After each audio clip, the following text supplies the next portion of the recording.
Back in public session. So the purpose of this part of the meeting is to have an engagement with the Minister on the topic of criminal legal aid, and on behalf of the committee I want to welcome the Minister for Justice, Home Affairs and Migration, Mr Jim O'Callaghan, and his officials to the meeting, and thank the Minister for agreeing to meet us at short notice. I am aware that the Minister is due in the Shannon at 6 p.m. So the format of the meeting will be we'll ask the Minister to give a 5-minute opening statement, and then we'll call on the members of the committee in the order in which they indicate to me to put their questions. And just because of the time frame, we'll be limited to 5-minute interactions. So I'll ask members to stick to time. So I'll ask the Minister to deliver his opening statement, please. Yeah, thanks very much, Cahirlach, and I want to thank you and the committee for inviting me before the committee this afternoon to talk about the proposals I have and the changes implemented for a criminal legal aid scheme in the District Court that were signed into law yesterday and that come into effect tomorrow. Can I just frame this in the context, in the first instance, of the programme for government commitments, Chairman? You may be aware in the programme for government there are 2 or 3 commitments in respect of criminal legal aid. The first is restoration of the fees that are due to criminal law practitioners, and which we all campaigned on during the last election.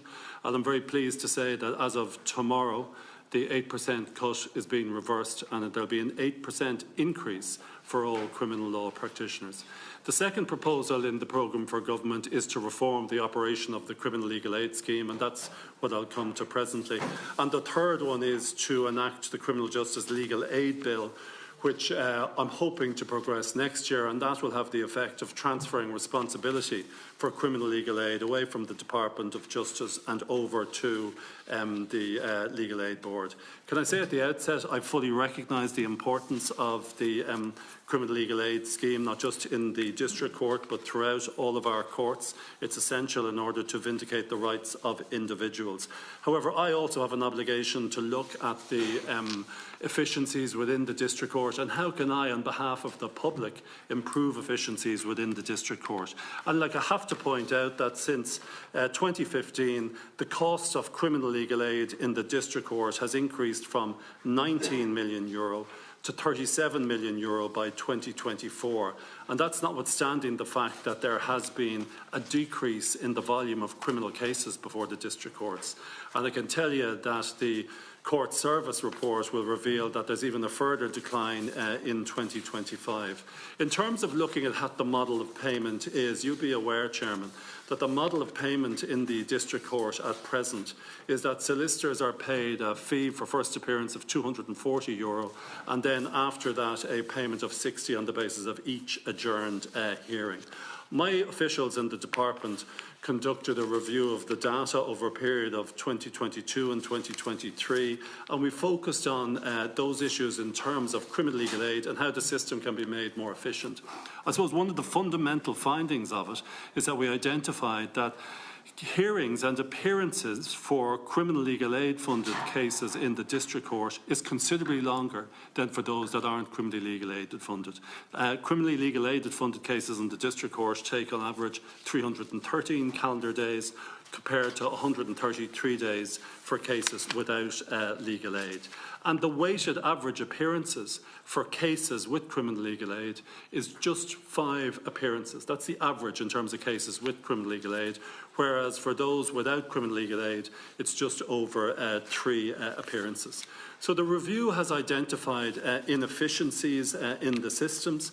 It has identified perverse incentives, because obviously the more adjournments there are, the more you get paid. I also cannot ignore, Chairman, the fact that there are abuses going on in this system. And I don't think anyone who comes before you and who is questioned about this will dispute the fact that there are abuses in the system. And in particular, the abuses centre on the fact that persons who are charged with more than one offence, and that's regularly the case, if a person's before the District Court, they'll be charged frequently with 3 or 4 offences. Frequently what happens is that those charges are separated, and a separate fee based on individual different solicitors within the firm is charged, so there's a payment of €240 for each charge before the District Court. So what I am proposing to do, in fact what I have done because I signed the statutory instrument yesterday, is I'm going to introduce one flat fee. And I've introduced a fee of €520 So if you look at it at present, it's €240. The reason I said it at 520 is because I took into account the fact that the average appearances for criminally legal aid funded cases is 5 appearances. So if you look at the 240 plus 460s, that's the other 4 appearances, bringing it up to 5 appearances. That gets you up to 480. And on top of that, I'm putting in the 8% due in terms of the increases. That gets it up to 518. I'm rounding it up to 520.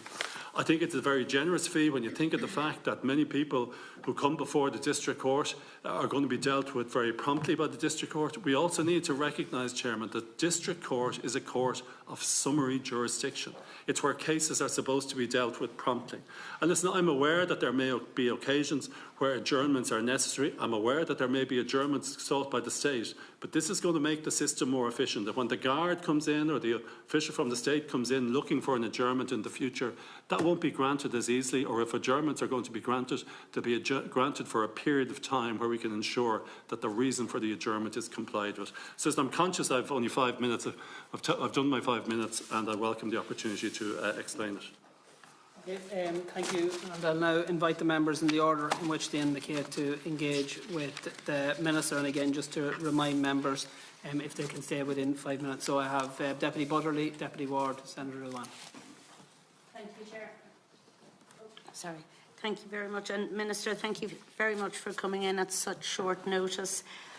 Minister, no surprise, I've had my reservations about this, and I've spoken to you on a number of occasions in regards to the system you're proposing that comes into effect tomorrow.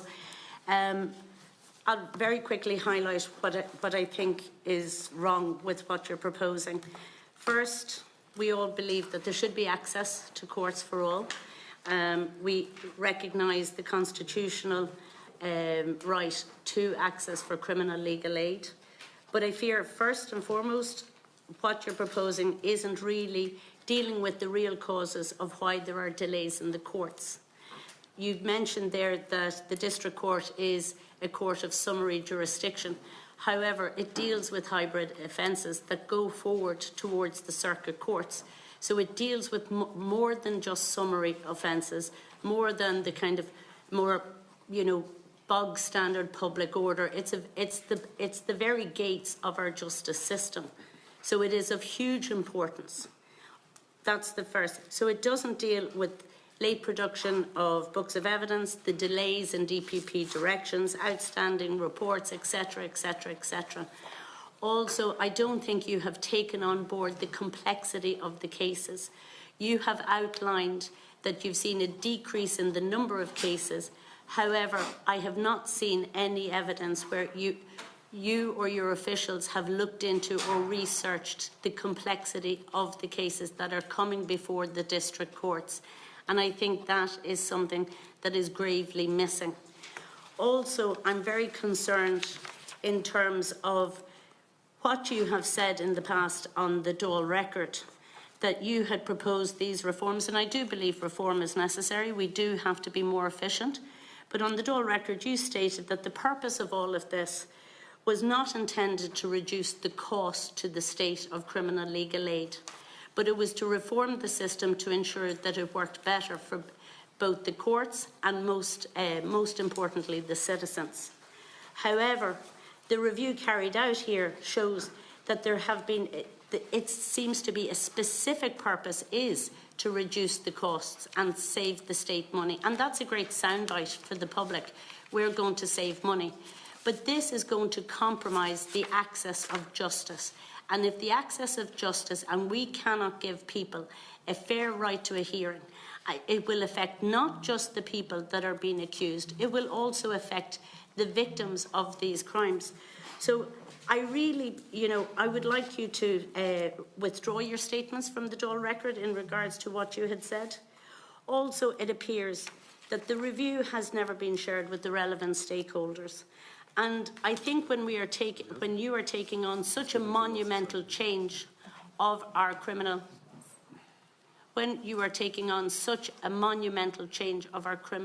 legal aid, it is vital that from the very beginning and to the very end, that all the key stakeholders are involved. And this does not appear to be the case.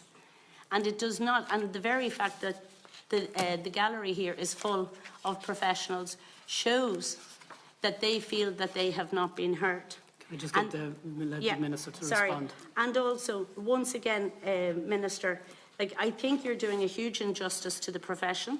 I think you're doing a huge injustice to the people that are trying to access the courts. And I'm also stumped by the fact that the review itself suggested €580. Then it was €455. Now we're up at €520.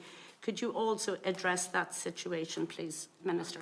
Thanks very much, Deputy Butterley. And can I just say at the outset that, like you, my emphasis is to ensure access to the courts for all. You mentioned that I'm doing an injustice to the profession. I have great respect for the legal profession. I was a legal practitioner myself for 30 years. Huge respect for the profession and the crucial role it plays in the administration of justice. My sole focus here, however, is the public. That's my sole focus. It's doing what's best for the public. But I don't think you are, Minister. You have to let me answer the questions. Agreed. The first issue you raised was about I'm not taking into account the complexity of cases that go forward to the Circuit Court.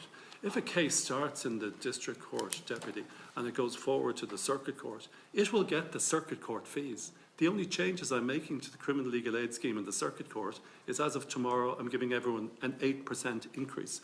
So it does take into account complex cases which go on to the Circuit Court or indeed to the Central Criminal Court. In terms of reform is necessary, I agree with you that reform is necessary. I have emphasised that my primary reason for doing this is because I want to see a more efficient district court. And I believe if we can get away from a system where there's constant adjournments, some minor cases, Deputy, are having 12, 13, 14 adjournments. If we can get away from that, we're going to see the district court less clogged up and the system move more efficiently. And you've also got to recognise that every time there is an adjournment, there are state officials there as well. So I won't be withdrawing anything I said in the Dáil. That is my primary purpose. But I can't ignore the fact as well of the abuses that are ongoing in the system. And in my opening statement, I referred to the fact that for one accused who was charged with 63 charges of brothel keeping, the solicitor representing him got 63 separate legal aid certificates in the district court. That's at the value of over €14,000 for one day.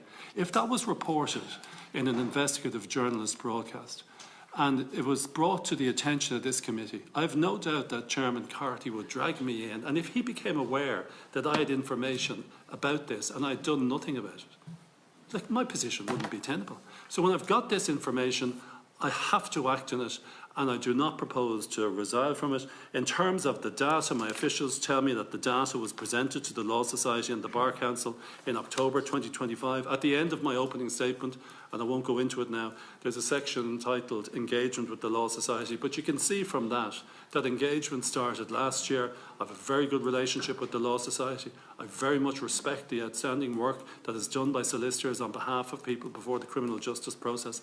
I have to prioritise the interests of the Irish public. But Minister, you also have to give the public confidence in the legal system. You identified abuses, yet you say you've identified 339,000 cases, and yet you haven't said how many cases. You've talked about a case here and a case there. People have to have confidence in the legal system. If we have time, I'll allow you in for a second, Thank you very much. round. Deputy Ward, followed by Senator Ruane. Thanks. Here, look, Minister, I was at a meeting earlier on today with solicitors, and some barristers were at the meeting in preparation for this meeting. It was organised by the Oireachtas, Matt Carty. Some of the people are here in the viewing gallery today who were at that meeting this morning, and there was a litany of criticism on you and your department on how you have handled the proposed changes to criminal legal aid. The assertion that solicitors are the cause of delays was robustly contested, and you mentioned yourself there, Minister, we're talking about 14, 15 adjournments in some cases, and you also talk about data. Now, I'm very interested in data and how you had to come into this conclusion. So, Minister, can you tell me what percentage of delays are caused by the state? Adjournments are caused by the state. Can you provide an exact figure or percentage of these, and what data did you use to come to these conclusions? Yeah, thanks very much, Deputy Ward. And listen, I have no difficulty people criticising me, you criticising me, or members of the legal profession criticising me. The problem with the system that exists at present is that adjournments, no matter who is seeking them, are being granted too readily and too repeatedly. I have no doubt that there are occasions where the state seeks adjournments in respect of criminal prosecutions in the district court. And there are going to be adjournments. That's why I am paying for 5 appearances under the criminal legal aid scheme. But in terms of the delays, what this will do, if people know that they're not going to be paid every time a case is adjourned back, it's necessarily going to reduce the number of adjourned Are the appearances. adjournments recorded? They probably are. Well, they're certainly recorded when it comes to a certificate for payment. So, like, if you look at payments that are put in... And the reasons why the adjournments, are they recorded? I doubt they're recorded, because there can be reasons for adjournment, but they're too casually presented and too casually agreed to by the state and indeed by the accused. The benefit of this, Deputy Ward, is if that the state is looking for an adjournment, it'll be vigorously opposed unless it's absolutely necessary by the accused. Or alternatively, if an adjournment is necessary, let's grant the adjournment for the 3 months that are necessary to get the report, as opposed to just putting the adjourned case back for 2 weeks and the knowledge that it'll be adjourned again for another 2 weeks. So this, I believe, is going to really improve efficiencies in the district court. But what I will do, I will keep it very much under review, and I will look to see how it's progressing. But my view is that if you incentivise people by way of payment for every adjourned hearing date, you're going to get more adjourned hearing dates. That's just natural. And a lot of the adjournments, as you said, are outside the solicitor's control, so it's not there. And it seems to be they're the ones that are paying the price for these adjournments. That's what it seems to be. Yeah, as a layman, I'm just saying that's but what under the scheme, the €520. Now that is a good fee, Deputy Ward. Like, you know, a lot of. Can I just say to you, in terms of a district court prosecution on a Monday morning, a couple of people being prosecuted with public order offences. They're probably, you know, there'll be a probation act or they'll accept what's happened. And they get €520 for that. And the reason that we have legal aid is there because there's a cohort of people that cannot afford the private defence. And they just can't afford it. And it's to even things out. And you're talking about a fee there of, say, €520 flat fee for doesn't matter how many. For half an hour in the court. There could be a lot more than that as well. Yeah, you mentioned 14, 15 adjournments. And I don't think but there won't be under the new scheme. There won't be 14, 15 adjournments. But you're going to have a 2-tier system now again between those who have and those who have not. So, for example, I don't know, you mentioned yourself you're 30 years of practising at the bar for 30 years. Like, what was your flat rate for an hour? I was told when I was very young, crime doesn't pay. I didn't do any criminal work at the bar. That's what I'm doing. But in terms of a 2-tier system, can I just say to you, the 2-tier system at present does operate. Because there's a 2-tier system between those that have criminal legal aid and those that don't have criminal legal aid, because the latter, they are heard on average on 3 appearances. They're the statistics that I've presented to you. Okay. And in terms of the former, they go on for 5 appearances. And the very last question I have, because the time doesn't allow me to go anymore, you mentioned that many solicitors are engaged in activity to maximise profits. How widespread was this? Where did you get this data? And can I ask, what have you done to address that particular issue? If people are maximising profits and people are using the system to benefit themselves, why are we targeting everybody instead of targeting them individuals? We've tried to reform that. If you look at the regulations, Regulation 7.4, how it's been applied, it has not been applied the way the state wants it to be applied. It's been applied in the district court, and we're seeing and we're continuing to see certificates being granted across the board when there's a series of charges against people. Okay. Thanks, Chair. I have Senator Ruan, followed by Deputy Gannon. Thank you, Chair, and you're very welcome, Minister. I think you can see, obviously, this is very heated, and we focus very much maybe on the potential abuses, whether they exist or not exist in relation to solicitors. My concern is the end user, which is the person with the most complexities in front of the court. And what I'm concerned about is whether this actually takes into account whether this model actually recognises the reality for some of those cases in relation to addiction, mental ill health, intellectual disabilities, low levels of literacy, any sort of language barriers, and how actually, if we look at prison as a last resort, and we look at the idea of introducing community sanctions and how you build whole models around people and how many times they may have to come back to the court, being able to have a solicitor that works with people that assess their needs. I think this is like 1% of the budget. I don't know where the efficiencies are being made in terms of, and you can correct me whether legal aid in terms of criminal defence is 1% of the budget. So in terms of efficiency in a system, whether looking at the complexities of cases, but also looking at then that there's still a system in the district court that's archaic in terms of being a paper system, the number of civil servants stamping, posting forms prior to payment? Is there not other ways where we could have looked at efficiency instead of having the power of the state of prosecution? Like, so say you have all the apparatus of the state and then you're gutting out talent potentially in criminal defence who say, I'm actually not going to go into this because the level of time that it takes me to support the complexity of cases, the preparation of those cases. But also what I'm wondering as well on top of that, and I'm going to throw all my questions at you, Minister, for efficiency. That's not a pun. So the Garda, are you aware that the Garda are also concerned how this may affect their cases instead of gathering, in terms of gathering evidence over time? And I'm wondering also if anybody has maybe raised concerns with you in relation to judicial reviews in terms of fair access to justice, in terms of effective legal representation. And I'm wondering then in relation to those who you are saying do abuse the system, and I'm not denying or not whether that happens or not, but is there not already a control in place in relation to prevent those abuses where the presiding judge can direct the solicitors not to be paid if the adjournment is for the convenience of the solicitor? And there has to be a way that judges can actually take account. They're presiding over the court, so that can they not obviously see why adjournments are being asked for or not being asked for, and whether they are legitimate or not, rather than actually gutting out criminal legal aid. Okay, thanks very much, Senator. Can I just talk to you about the expenditure, total expenditure? That was the first question you raised in terms of criminal legal aid. And in 2024, 89.4 million was spent by the state. In 2025, that went up to 120.6 million. So the state is spending huge amounts of money on criminal legal aid, and it's fulfilling its responsibility to ensure that people before the criminal courts who don't have the means of payment are being adequately represented. So that's the first thing in terms of criminal legal aid. And as I've said to you, if you look what's happening in the district court, like back in 2015, the total cost of criminal legal aid in the district court was 19.2 million. That was on the basis of 53,937 certificates. And if you look to 2025, last year, the cost has gone up in the district court to 40 million. So like, there's been a 100% increase over a period of 10 years, and the certificates have gone up from 53,000 to 98,000, and the number of cases in the district court, the criminal cases, have gone down. So I cannot ignore that. In terms of the Gardaí, listen, the administration of justice will continue and must continue, and solicitors will play their responsible role in respect of it. My focus and your focus, you're particularly interested in the people who are before the courts, the users. I am also very interested in that, but I also have the broader interest of the public at large as well when it comes to the administration of justice in the criminal courts. And I believe the Gardaí are well placed to ensure the administration of justice continues in terms of what they have to do. You spoke about judicial reviews. There has been a judicial review.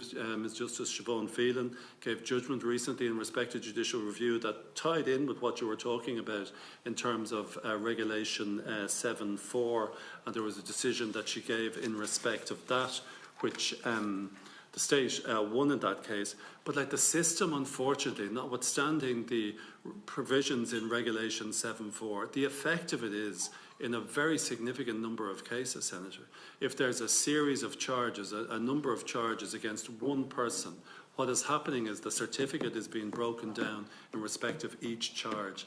And in a district court, that shouldn't operate, because it's a court. But should preparation not be different for each case? If each case requires a different defence, are we not looking at levels of preparation compared to those? I don't believe so. I don't believe so. Like, if you look at somebody who's before the court in terms of a public order offence, an assault offence and theft, there are 3 charges there. Like, they're all heard by the judge on the same day. It's summary. It's dealt with very promptly in the district court. And that is how justice operates there. It's not like in the Central Criminal Court. Obviously, you don't have a jury. So it's a court of summary jurisdiction where cases are to be processed and dealt with, subject to the ensuring compliance with the principles of justice. They're supposed to be dealt with summarily and promptly. Thank you. Deputy Gannon, followed by Deputy Brabazon. Minister, thanks for coming in. Minister, Regulation 7.4 is not being applied. Whose job is it to apply it? Well, it's the court that are asked in the first instance to set out the reasons. Minister, I don't have long. So that's the court failing, not the failing on the solicitor. When it comes to adjournments being granted too readily, whose failure is that? Well, it depends who's applying for them. Like, obviously, if the Who's court granting them? determines it, but it depends who's applying for adjournments. If the accused is unnecessarily applying for adjournments, it's the accused's fault. If the prosecution are unnecessarily applying for adjournments, it's the prosecution's fault. Yes. Minister, you spent €520 for half an hour in the court. You just said that. Do you believe half an hour in the court is how a criminal solicitor would spend their time? Like, there's no preparation of case, there's no engagement. Well, Deputy, look, obviously there's a variety of different cases in the district court. But if you look at, say, somebody who is prosecuted for a public order offence, which happened on a Saturday night, they're before the courts shortly after that, they accept that they've done wrong, they're going to plead guilty, money paid into the poor box, no conviction. That's quick, and it'll be 520. Minister, when it comes to the 339,000 cases under review, how many did you find that were the fault of the criminal solicitor when it comes to the adjournments? When you say the fault, what do you mean? How many adjournments were the fault of the criminal solicitor in the 339,000 cases that you assessed? Well, we looked at a variety. I'm not going to give you all the cases here, but there's a variety of numbers of cases we've looked at where the numbers of appearances are over 10 in a lot of cases. No, I get that, but how many were the fault of the solicitor? Many of them are the fault of the solicitors, and many of them are the fault of the prosecution. Sorry, I object to the gallery shouting out abusive comments. You're here to protect me as well. Sorry, I didn't hear any abusive comments, but I'd asked the gallery to remain silent. So we can't determine how many were actually the fault of the criminal solicitor? No, we can't. No, we can't. So, okay, we're making a substantial policy decision without a database behind it. So we established that. Minister, you said that criminal legal aid is substantially longer than cases without it. 5 on average for criminal legal aid, 3 without it. Minister, why would that be the case? Do you accept that criminal legal aid cases are often incredibly more complex, dealing with issues of addiction? There's a reason why they would take longer.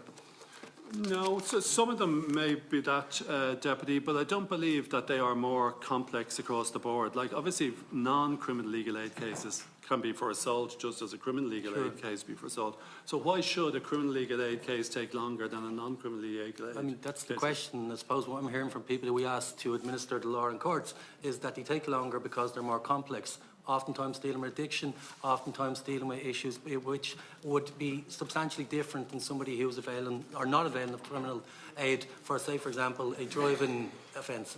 Well, Deputy, if you look at the nature of the charge, the assault case, like, it is about the nature of the offence. Sure. That's the primary issue that's been determined by the criminal court in the district court, whether or not the accused is liable for the offence. And if you look at it, if it is taking on average 3 days for a non-criminally legally aided funded case, and it's taken on average 5 days for criminally aided, there's something going on. But as well, Deputy, even accepting that, I am paying for 5 appearances now with €520. Yeah, no. And, Minister, we also know that there's going to be complex cases where that actually won't be. So, for example, I believe the Law Society sent you on the presentation a case for 19 different cases. The person has 19 different appearances. The person has mental health issues. The court themselves don't have a place in which they can place the person. So there's going to be substantially more appearances for that person. But what my fear here is, Minister, and what the reality will be, it is that the most complex cases involving children, involving issues of mental health, involving addiction, these are the cases that are going to extend beyond the 5 cases average. But these are also the cases now where it won't be economically viable to have representation. So for the people who are most vulnerable in our system are going to find it the most difficult to access legal representation. Well, I disagree with you, Deputy, but one thing I will do is I will keep a very close eye on how it progresses, particularly in the Children's Court. But I have to take into account the data that is being produced, and I certainly will keep into account how it develops in terms of the Children's Court. Minister, you said that you had extensive engagement with the Law Society going back to October. Did the engagement that you had with the Law Society back in October, did that contain the flat fee proposal? Yes or no? Were they made aware? No, it didn't. No, so because the statement today captures that perfectly. So when you said you had engagement, it was only in the last 10 days? It was only recently where that... So no, you engaged, but you didn't actually engage with the most relevant facts. Can I tell you, Deputy, my officials met with the Law Society in January 2026 to discuss the flat fee proposal. So that was dealt with earlier on this year. They were aware of that from earlier. And the flat fee proposal has changed. It was 455. It was then 560 in your own, 580 in your own analysis. It's now 520. Yeah. It's a bit all over the place, Minister. Well, obviously, I had a number of options were set out for me, and obviously the option I went for was the 520 because, as I say, that is for the 240 and 4 appearances after that, making a total of 5 appearances, brings up to 480 and the 8% on But top. in the review and reform proposals that you've referenced, I mean, it was 580. Yeah, I So think you've undercut your own I think- analysis when it comes to the fee, but you're backing it up when it comes to what you're taking away. No, Deputy, like, I'm entitled to make the decision in terms of what I think is the appropriate flat fee. I believe the appropriate flat fee on the basis of 5 appearances is 520. We'll keep it under review. Thank you.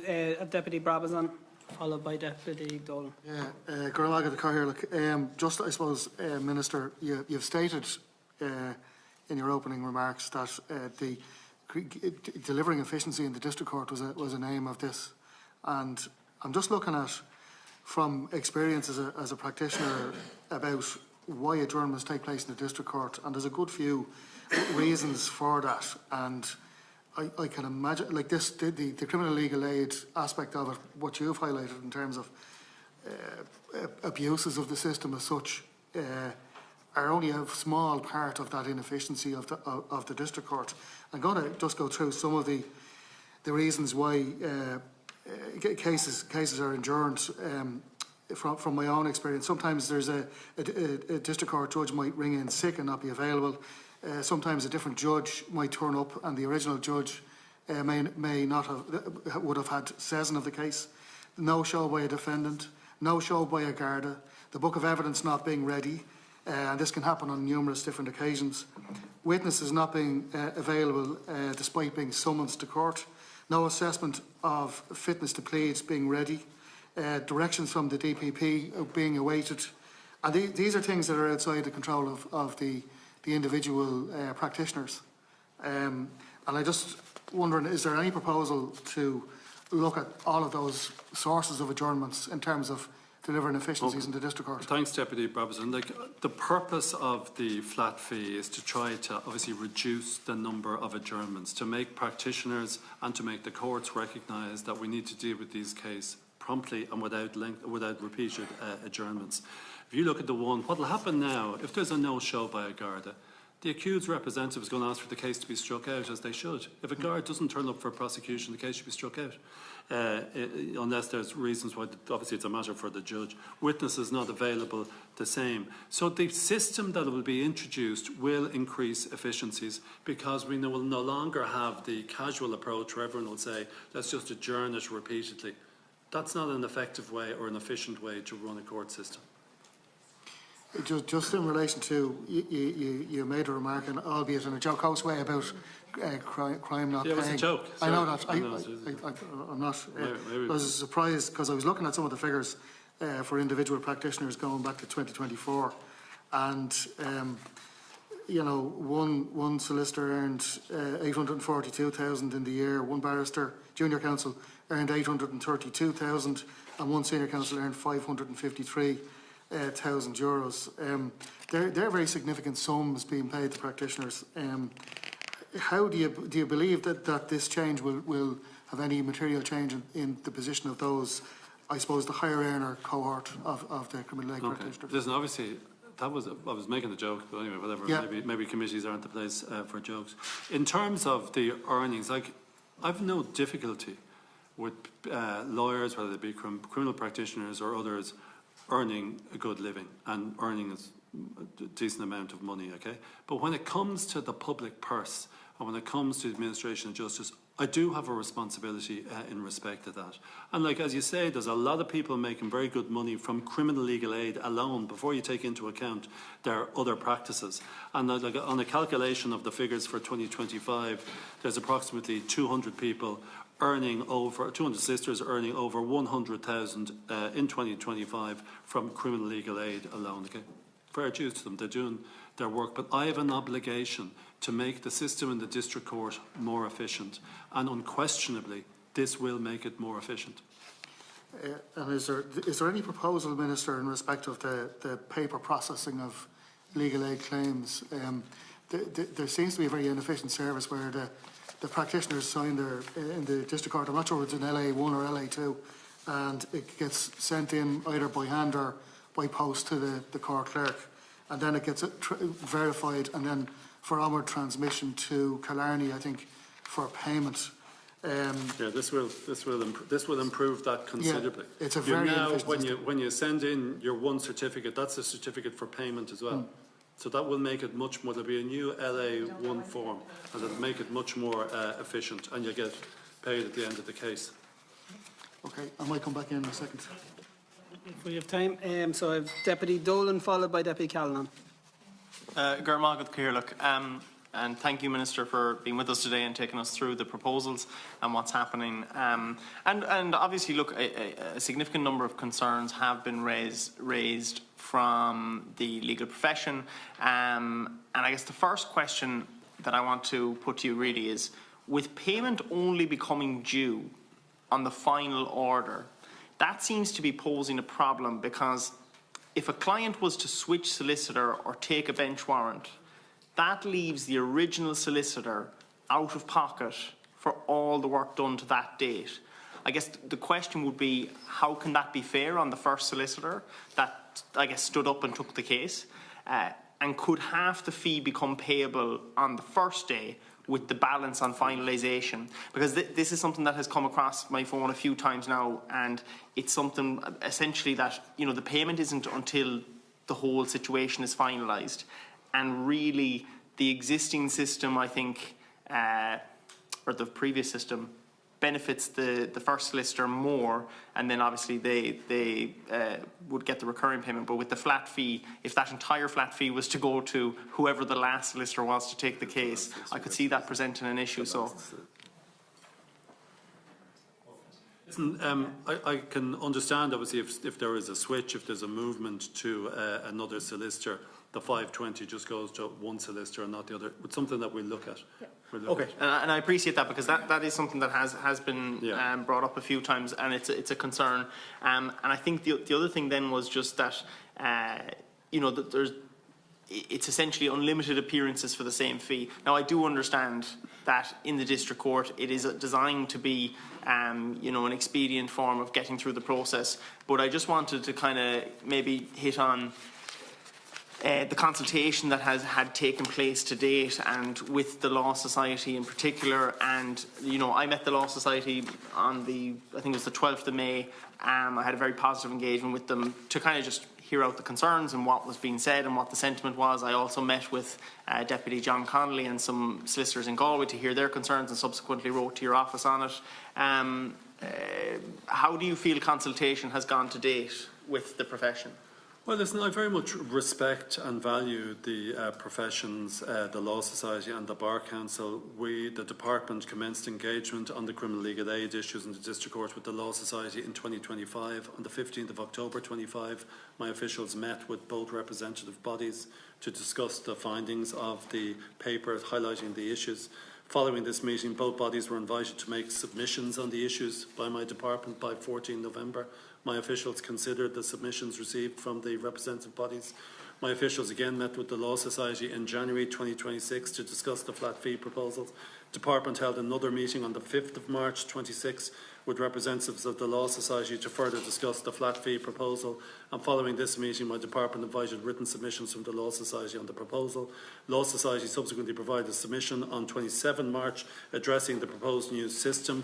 I myself met with the Bar Council on the 27th of May. I met with the Law Society on the 29th of May, and officials from my department met with the Law Society on two further occasions, on the 16th of June and on the 18th of June, to discuss the reform of the criminal legal aid scheme. So there has been very significant engagement between my department and the Law Society.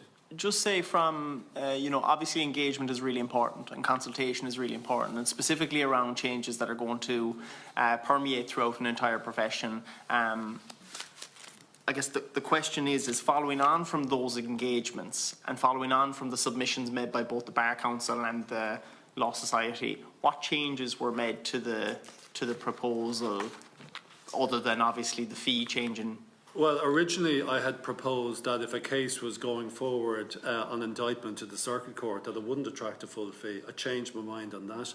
Cases sent forward for trial and the higher courts now attract a full flat fee of €520. The introduction of a separate fee for certificates issued in respect of the execution of bench warrants. Multiple defendants who under the old system attracted lower fees will now attract each full separate flat fees of €520, and there's no changes made to payments to council under the non-statutory Carmody scheme. So I've taken all those factors into account. I've listened very carefully. As I say, I have great respect for the Law Society and the Bar Council.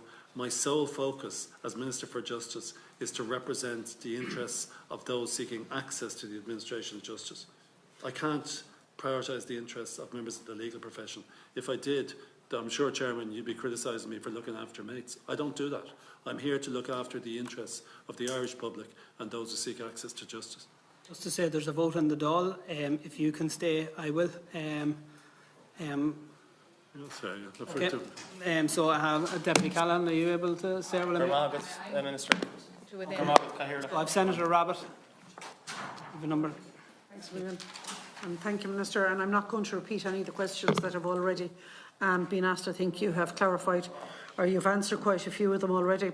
So moving on then, how will the Department ensure that any proposed flat fees will not create pressure to conclude cases prematurely, particularly where adjournments are necessary for disclosure, instruction, medical reports, probation reports, treatment engagement, language support, working with children who need supervision, or proper preparation of a defence? Well, I will rely on the integrity of the solicitor's profession and the bar to ensure that that doesn't happen. I couldn't conceive of a situation where a solicitor or a barrister would seek to recommend to somebody to plead guilty in circumstances where they were doing it just to expedite the hearing if they thought that the person was not guilty. That would not arise, so I rely on the integrity of the profession for that. All right, thank you, Minister. And then I suppose the other question that I would have there is, has the data been collected on the various reasons for adjournment in the District Court? And if not, is it proposed to collect this information? It hasn't been collected. And I suppose what I do know is the extent of adjournments and the number of adjournments. I don't know the reason for the adjournments in terms of maybe very reasons, but what I am aware of is the fact that when it comes to adjournments, they're granted and sought too readily. As I say, the District Court is a court of summary jurisdiction where cases are supposed to be dealt with promptly and summarily. I'm fully aware there may be more complicated cases, but it is a court of summary jurisdiction, and the complex, more serious cases are sent forward up to the Circuit Court or indeed to the Central Criminal Court. On a more broader issue of budgets, when you look at the DPP budget, when you look at the Irish Prisons budget, in comparison, we're looking at the criminal legal aid, but at the same time, all their budgets have ballooned over the last number of years. Where I'm going with this is, why did we start with this one first as this budgetary? Well, if you don't mind me asking. As I gave you the numbers, like the growth in the cost of criminal legal aid in the District Court is very significant over the period of since 2015, 10 years. It has more than doubled from under 20 million to over 40 million between 2015 and 2025. And that is an issue that I cannot ignore in terms of the District Court. And in terms of the fact that the District Court is a court of summary jurisdiction, you don't have juries determining criminal cases in the District Court as opposed to in the Circuit Criminal and Central Criminal, and cases should be dealt with promptly and moved on. But the effect of all of these adjournments, and there's data in terms of the amount of the examples of the number of adjournments in cases, the effect of all these adjournments is that it creates inefficiencies in the system. It requires Gardaí turning up on numerous occasions. It develops a lackadaisical response to the determination of a charge, and it's something that I want to change, and I'm committed to changing. Thank you very much, Minister. Earlier on in the response to one of my colleagues, you spoke about you will keep under review. Can you expand on that answer in relation to how you propose to keep under review? Well, we will keep a close eye on how the certificates develop in terms of the assessment of data from the District Court. Like, we've been assessing data for the years 2022 and 2023. We will continue to assess data from the new regime which starts tomorrow. And listen, if there's any unintended consequences, or if we believe any issues need to be addressed, of course we'll come back and seek to address them. Something that hasn't been addressed already, Minister, is in relation that some of the solicitors are proposing to go out on strike.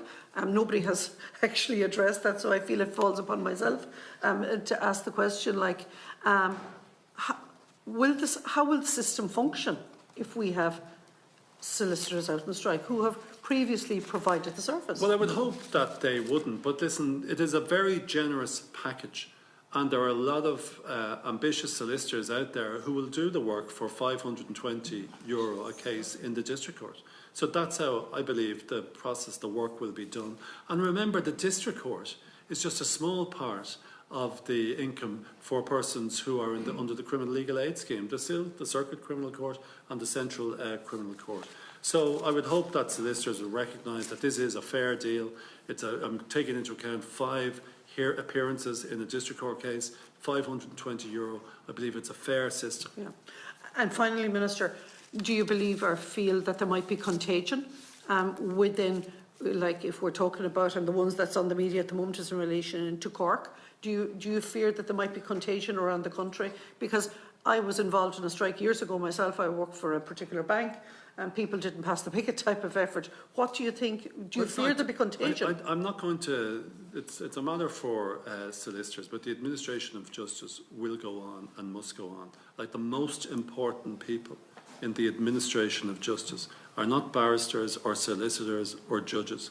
They're the people who come before the court seeking access to justice and who are subject to the administration of justice. They're the most important people, and that's where my priority is. Thank you, Senator Gallagher. And Minister and officials, you're very welcome here this afternoon, and thank you for being here. In relation to the review, Minister, I welcome the fact that the review has been undertaken, and it's important that we shine a light on the efficiencies within the system, and this review seems to have done just that. And I welcome the fact also that the fee has now been increased to 520, and the 8% increase contained within that. Notwithstanding all of that, some solicitors that I have spoken to have made the point to me that they feel these changes are kind of modified on the family law private practitioner scheme, and it's their view that they're saying to me that system is not working, and that a lot of solicitors are walking away en masse from the panels, and their fear is that the same thing might happen in relation to the criminal law court and the district court as well. So I would maybe get your thoughts and your opinion on that. In relation to the engagement, I think you've covered that. I was going to ask that question. I think you've covered that in great detail. In relation, just following on from Senator Robertson, the review, have we, and I don't mean to press you on this, but have we appeared, are we saying here after 6 months, 12 months, we're going to review how these efficiencies are working, and if it transpires that they're not working in certain areas, we'll address them? That would be another. In relation then to the number of adjournments, which you outlined in your contribution there, and I speak here as a layperson on this matter very much so, but ultimately, if I'm a practicing solicitor and I request an adjournment, ultimately it's the judiciary that decide on that adjournment. And I'm just wondering how much responsibility have they got in that regard, or have they been handing out adjournments willy-nilly, too easily, in your opinion, to either side, that be on behalf of the accused or indeed on behalf of the state? Thanks. Thanks, Senator Gallagher. In terms of your first question, I don't believe we will see a departure of people from the criminal legal aid scheme, because it is still a very profitable scheme. As I mentioned earlier on, you know, there's the list which is published, which I'm sure deputies have, in terms of the payments to solicitors for 2025, show that there are very good, significant amounts of money to be made under the scheme. And as well as that, those figures obviously reflect what's happening in the Circuit Criminal Court and the Central Criminal Court. If it was the case that this was just it was the district court on its own that was the source of income. I still think people can make a very good living from the district court in terms of the €520 flat fee, in light of the fact that the average number of appearances is 5, and I'm continuing that here. In terms of the review, certainly, like, it comes in on the 1st of July. I will be looking for, at the end of 6 months, to see what is the data saying to us. In terms of adjournments, I'm not going to make any commentary in respect to the judiciary, but like, adjournments are granted on the application of either party in the litigation, whether it's the prosecution or indeed the accused who seeks the adjournment. And as I say to you, I think if there is a flat fee system coming in, it'll reduce the casualness with which either side applies for an adjournment. And if it's the state who are applying for adjournments, I'm sure we'll see an increase in applications for cases to be struck out. Okay. Yeah, thank you for your response to that. No, just in relation to the adjournment, it would appear that in my opinion, that they are, and I don't expect you to comment on this, that they are handed out too willy-nilly, if I can use that expression, and that would appear to be the case, and the responsibility lies, that, in my opinion, lies with certain individuals in relation to that. I welcome the fact, that, Minister, that in 6 months, I said you're going to review how this is working, and depending on that review after 6 months, you are open potentially to having a look at things. I welcome that fact. Thanks, Chair. Okay, thank you, Senator. I'll just ask a few questions, if I may, Minister. We have a non-member, but also just want to allow in. You know, have to be in the Shannon at 6. Yes, so that's my walk intention. over there as well. Yeah. So, the crux of the difficulty that I have just looking at the scheme is that you set out that the old scheme essentially incentivised the seeking of adjournments. Is there not a built-in incentive for quick completion of cases? In other words, there's an incentive for a solicitor to encourage their client to plead guilty early. Oh, I wouldn't have thought so. Like, I rely on the integrity of the legal profession, solicitors before the district court. No solicitor is going to do that, in my opinion, to say to a client, listen, for my own financial convenience, I want you to plead guilty early. But it is certainly the case that if you get paid a sum for every adjourned case, like, we're just human. Of course, it's going to incentivise repeat Minister, adjournments. so the opening statement that you circulated to us in writing said the model, as in the existing model or the previous model, was subject to considerable abuse, with many solicitors maximising payments through practices that were unethical. You can't turn around and say that you're dependent on the integrity of the same people that you're describing as unethical. Sorry, the individuals who were splitting up charges against individuals and seeking a certificate in respect of each charge, I view that as unethical. Yeah? And I presume you would suggest that it's a minority of solicitors who would act in an unethical way. Well, I don't know the numbers, but certainly there are abuses in the system. And I would suspect it's a minority, but there are abuses in the system. So how can you then say there won't be any abuses of the new system? When it's actually designed, if you have a situation where you are saying to somebody, you will get paid for your half an hour, as you've outlined on about 3 occasions, or 10 different outings in court, how is there not a built-in incentive to try and ensure that rather than the best outcome for the client, instead there's a marked you have the difference, quickest... I think, Chairman, between suggesting to a client, plead guilty so I can get out of here quickly and get my fee, in terms of moral culpability for something like that. There's a marked difference between what's happening here. I don't believe any solicitor would do that. And is there not then certainly an incentive that if you're in a law practice, if you're engaging in the criminal law scheme, that you would try and identify the easiest cases? Well, you get the cases. You get the cases that are presented to you, like in terms of, I don't think solicitors can be choosy in terms of the cases they get under the scheme. There's a list of solicitors who are there on the criminal legal aid scheme, and you know, in terms of when they're chosen, I don't think they can cherry pick and decide, oh, I'll take the easy cases where somebody looks like they're going to have to plead guilty. I don't see that arising. The committee on Thursday will be launching a report on the review of the civil legal aid scheme, and we had a substantive hearing, and There's many regions in the state where they're being called legal deserts in terms of the civil legal aid scheme.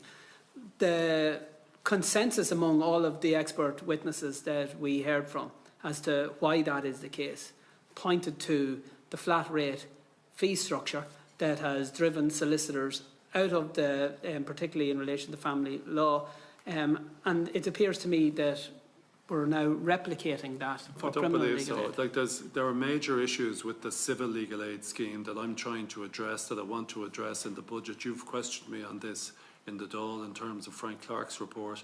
I want to see progress in terms of implementing the recommendations within the report. There's whole issues about thresholds there, and I want to see that addressed. And maybe if there's money to be saved, that could be used for the civil legal aid scheme as well. But will there be money saved? So you've outlined the rise in costs from 19 million to 37 million, essentially double. 40. But to 39? Yeah, it's actually in 2025 it's up to 40. Okay, you give us the 2024 figures in your but the number of actual civil legal or criminal legal aid certs also doubled in the same period of time. Now, your suggestion that there's a lot of duplicity, like what proportion? Well, a lot of them are on the basis of different charges, a certificate for each charge. And how often does that happen? We believe very frequently. And who grants the certificates? The judge will grant the certificates. And this is the case. This is the system that you have described as unethical. It is unethical, I believe, for the individuals who are solicitors to break up a list or to use different solicitors from a firm to say we're charged with 3 offences. I'll use Matt Carty as the solicitor in one of the charges, I'll use Jim O'Callaghan as the solicitor in the other charge, and I'll use Gary Gannon as the solicitor in the other charge. Yeah, I think that's unethical. So the judge that grants those certificates, it is too laxedly done. It is too casual. The system needs to be changed. Chairman, if this was subject to investigative reportage and it was on news, you'd be calling the Dáil for me to come into the committee to answer questions. If you discovered that I had a report, let me finish. If you discovered that I had a report, tell me about these things, and I did nothing, you'd be calling me to resign. And the difficulty is that you've highlighted a problem. I think from everyone we've spoken to, you've used a sledgehammer to crack a nut. I disagree. Every solicitor is being essentially tarred as being unethical. I disagree. And if you think about it, when you come back to it, 240 is what's being paid at present, plus 60 for each appearance. Now you get a fee of 520. It's a district court case. It's a case of summary in local jurisdiction. There's a requirement for cases to be heard promptly and summarily. I think it's a fair fee. My own time is up. I'm going to allow Senator Byrne 3 minutes, if you will, Senator. Thanks very much, Cathaoirleach, and I appreciate the opportunity to contribute. Today I am a solicitor myself, and while I don't practice in the area of criminal legal aid or ever have been registered with the Legal Aid Board, there has been a considerable amount of my colleagues who have expressed a number of concerns that other colleagues on the committee today have articulated. And I think I'd just like to pick up where the Cathaoirleach finished in relation to the example that you gave, Minister, about an individual who was charged with 3 offences, 3 separate offences, and you said there before that they would be previously under the previous scheme in a position to be represented separately by 3 individual solicitors on 3 separate legal aid certs. Is that no longer going to be the case now? Yeah, it won't be the case because you'll have 1 accused, 1 fee. So effectively then the individual accused person in that situation will have to pick the same solicitor to defend them on all 3 charges. Yeah, that's right. Like it's up in the district court on a Monday, public order offence, an assault offence, a theft offence. Yeah, he'll defend them on all 3. And that could result in a situation where, because the 3 cases are different and because the potential for the evidence or the individuals who have witnessed the crime themselves to be different, that individual solicitor or barrister, as the case may be, would have to attend on 3 separate occasions potentially for each of the individual offences without there being any corresponding payment, given it's just 1 flat fee. I don't believe so, Senator. Like if there are 3 charges against the individual and it's in the 1 case, they'll be heard at the same time. And the judge will give a determination respective of the public order, finding guilty, the assault, not guilty, theft, guilty. Yeah, that's the way it'll be determined. Okay. Just Throughout the contribution, Minister, you've referenced the analysis that the Department has been looking at adjournments and so on and so forth. Has that been made available? Is that published? It hasn't, although people appear to have it, but it hasn't been publicly available. There was an issue in terms of sensitivity of the data in it, so it hasn't been made available. We shared the data with the Law Society and with the Bar Council. And is there any intention, I suppose, to publish it notwithstanding individual people? I'll give consideration to that. Like a lot of the detail of it is in my opening statement, Senator Burke. Okay, and just to conclude, this has been a review of the District Court legal aid scheme. Are there any plans to change the Circuit or Central Criminal Court criminal legal aid scheme, or is there a review ongoing at the moment? Well, are you asking me to? I'm asking if you are, if it's underway. Not at present. My priority is really now the new civil legal aid bill, to bring that in, to transfer criminal legal aid over to the Legal Aid Board. That's my priority, next priority. But it may be worth looking at it. Okay. Thanks Chairman. I have to go to Shannon now. Thank you, and I do appreciate that the Minister is under time pressure, so we thank him and his officials again for being here. I propose that we publish the Minister's opening statement on the committee's website. Is that agreed? And again, just to thank the Minister, we're going to adjourn for 5 minutes before the next hearing. So the purpose of this part of the meeting is to continue our engagement on the topic of criminal legal aid. On behalf of the committee, I want to welcome the following to the meeting. On behalf of the Bar of Ireland, we have Mr Sean Gearan, Chair, and Ms Aoife O'Leary, Chair of the Criminal State Bar Committee. On behalf of the Law Society of Ireland, we have Ms Rosemary Loftus, President. We have Dr Shane McCarthy, Chair of the Criminal Law Committee, and Ms Denisa Kinnan, Member of the Criminal Law Committee. And can I just put on the record an acknowledgement that there were many individual practitioners who we could have also invited, but because of the short notice that we received, we thought it would be appropriate to invite the representative organisations, and I hope that is understood. So the format of the meeting will be to invite each organisation to make an opening statement of 3 minutes. Then we'll invite the members of the committee in the order in which they've indicated to me to put their questions and have interactions. I propose we'll deal with the time, but we're probably dealing with 5 minutes each again. Before I invite our guests to deliver opening statements, I just have to explain some limitations to parliamentary privilege and the practice of the Houses as regards to reference that may be made in respect of other people in any evidence. The evidence of witnesses physically present or who give evidence from within the parliamentary precincts is protected pursuant to both the Constitution and statute by absolute privilege.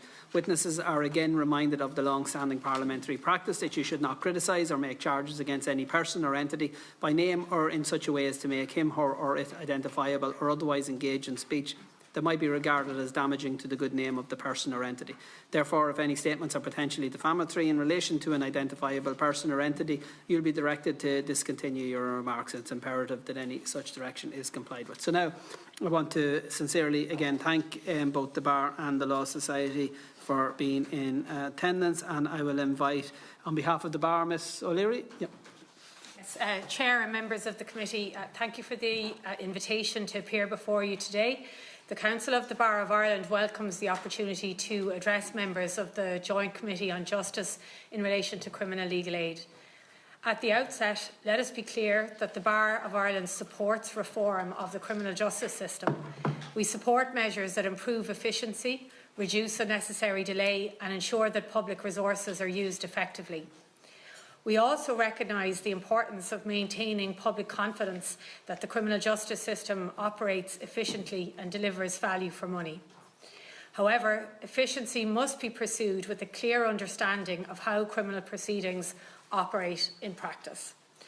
The proposed flat fee model for criminal legal aid cases in the District Court is premised on the view that a higher number of court appearances is of itself evidence of inefficiency. Our concern is that the analysis underpinning this proposal focuses exclusively on the number of adjournments involved in criminal legal aid cases rather than on the reasons behind why such adjournments occur. The reality is that criminal proceedings frequently require a series of essential procedural steps before a case can fairly conclude. These include directions from the Director of Public Prosecutions, disclosure of evidence, bail reviews, probation reports, psychiatric assessments and victim impact evidence. Many of these steps are required by law. Many also enable the court to pursue one of the central objectives of the criminal justice system, promoting rehabilitation and reducing the risk of reoffending where appropriate. None are within the control of defence practitioners. Court appearances arising from these processes are not evidence of inefficiency, they are evidence of due process. Without first understanding the causes of delay, there is a real risk that reform addresses its symptoms rather than its source. There is little evidence that the analysis relied upon by the Department in developing these proposals made any distinction between the many different causes of repeat court appearances, including prosecutorial requirements, statutory obligations, court capacity, and other procedural steps arising in the ordinary course of criminal proceedings. If delays arise because DPP's directions are awaited, because disclosure has not yet been furnished, because probation reports are outstanding, or because court lists are under pressure, then changing how defence practitioners are remunerated does not address the underlying cause. The Bar of Ireland is also concerned about the longer-term implications of the proposed model. Criminal legal aid is not simply an administrative scheme. It is one of the mechanisms through which the state fulfils its obligation to provide legal representation and ensure access to justice. A fixed fee model may appear attractive in principle. However, criminal cases vary significantly in complexity, duration and procedural requirements. A payment structure that assumes a broadly uniform process risks failing to reflect the realities of criminal practice, particularly in serious cases, cases involving vulnerable individuals and cases where defendants are in custody. This committee has previously heard compelling evidence of the challenges facing the civil legal aid system, including the impact that inadequate funding has had on practitioner participation and service capacity, and these lessons should not be overlooked when considering reform of criminal legal aid. For that reason, we believe reform should be guided by evidence, informed by operational reality, and directed towards the actual causes of delay within the criminal justice system. Indeed, only this month, at the National Economic Dialogue, Government reaffirmed the importance of evidence-informed policy making and the use of robust analysis in the design of public policy and public services. The Bar of Ireland strongly supports that approach. We simply ask that the same standard be applied here. Our concern is that the current proposals do not appear to have been informed by a detailed examination of what is actually driving delay within the district court system, and good policy begins with a clear understanding of how a system operates in practice. The existing legal aid regulations make careful provision both as to the number of legal aid certificates to be issued and as to the savings of costs due to unnecessary adjournments. It is the responsibility of the Department of Justice to put in place and manage the systems necessary to achieve the savings and efficiencies that these existing regulations allow. That hasn't been done. An effective criminal justice system must deliver efficiency, but it must also deliver fairness. These objectives are not in conflict. The challenge is to ensure that reform strengthens both. Ultimately, reform of criminal legal aid should be grounded in evidence, focused on the actual drivers of delay, and capable of preserving effective access to justice. The Bar of Ireland believes those objectives can and should be achieved together. Thank you, and we look forward to answering your questions. Thank you, Ms O'Leary. And now, on behalf of the Law Society, Ms Loftus-Understand. Good afternoon. I'd like to thank the Cathaoirleach and Deputy Cathaoirleach for the opportunity for the Law Society to address the deeply concerning decision by the Department of Justice, Home Affairs and Migration regarding criminal legal aid in the District Court. My apologies, my speech may just go over the 3 minutes, but you might beg, I'll beg your indulgence. So I'm joined today by my colleagues Dr Shane McCarthy, Chair of the Criminal Law Committee of the Law Society, and Danica Canaan, Member of the Criminal Law Committee. Criminal legal aid is a cornerstone of our justice system, serving as a vital mechanism to uphold the constitutional rights to legal representation. Under the Criminal Justice Legal Aid Act 1962, the state is mandated to provide free legal representation for those with insufficient means to ensure that they're on equal terms with the prosecution's resources. By facilitating the right of representation and ensuring a fair trial, the Criminal Legal Aid Scheme ensures that justice in Ireland remains a fundamental right for all, rather than a privilege for those who can afford it. In essence, what the Department is now introducing is a fixed payment for an indeterminate amount of work. A one-size-fits-all approach is particularly problematic for practitioners, as it has no regard to the fact that there are certain categories of cases that are known to run for a far longer period of time than the 5 appearances that underpin the Department's model. The Law Society is deeply disappointed with the Department's decision to impose this model of criminal legal aid. The changes were developed by the Department without any consultation with the Law Society. The flat fee approach is said to be grounded in the Department of Justice document entitled Simplifying Criminal Legal Aid Payment in the District Courts. A version of this review was provided to the Law Society in October 2025. At that time, in spite of the fact that discussions were ongoing, the existence of the flat fee proposal was not disclosed. However, it's become clear in recent days that the version of the document provided to the Law Society was a truncated version of a more extensive document. Both the document was provided by the Department to the Law Society, key elements were removed, including the very proposal to introduce a flat fee, as well as details of projected cost savings. The complete report was never furnished to the Law Society by the Department. The full version of the report only came into our possession 10 days ago or so. And what is clear is that one of the central aims of the flat fee proposal is to reduce expenditure. Another very significant feature to the Department's paper is that it recommended a flat fee of $582 based upon 6 appearances, not $520 based upon 5. This means that the current fee represents a 10% cut based on the data on cases and costs outlined by the Department's own review document. The flat fee approach also conflicts with the Programme for Government's commitment to restore FEMPI cuts in Budget 2026. The Law Society strongly opposes the flat fee model for several reasons.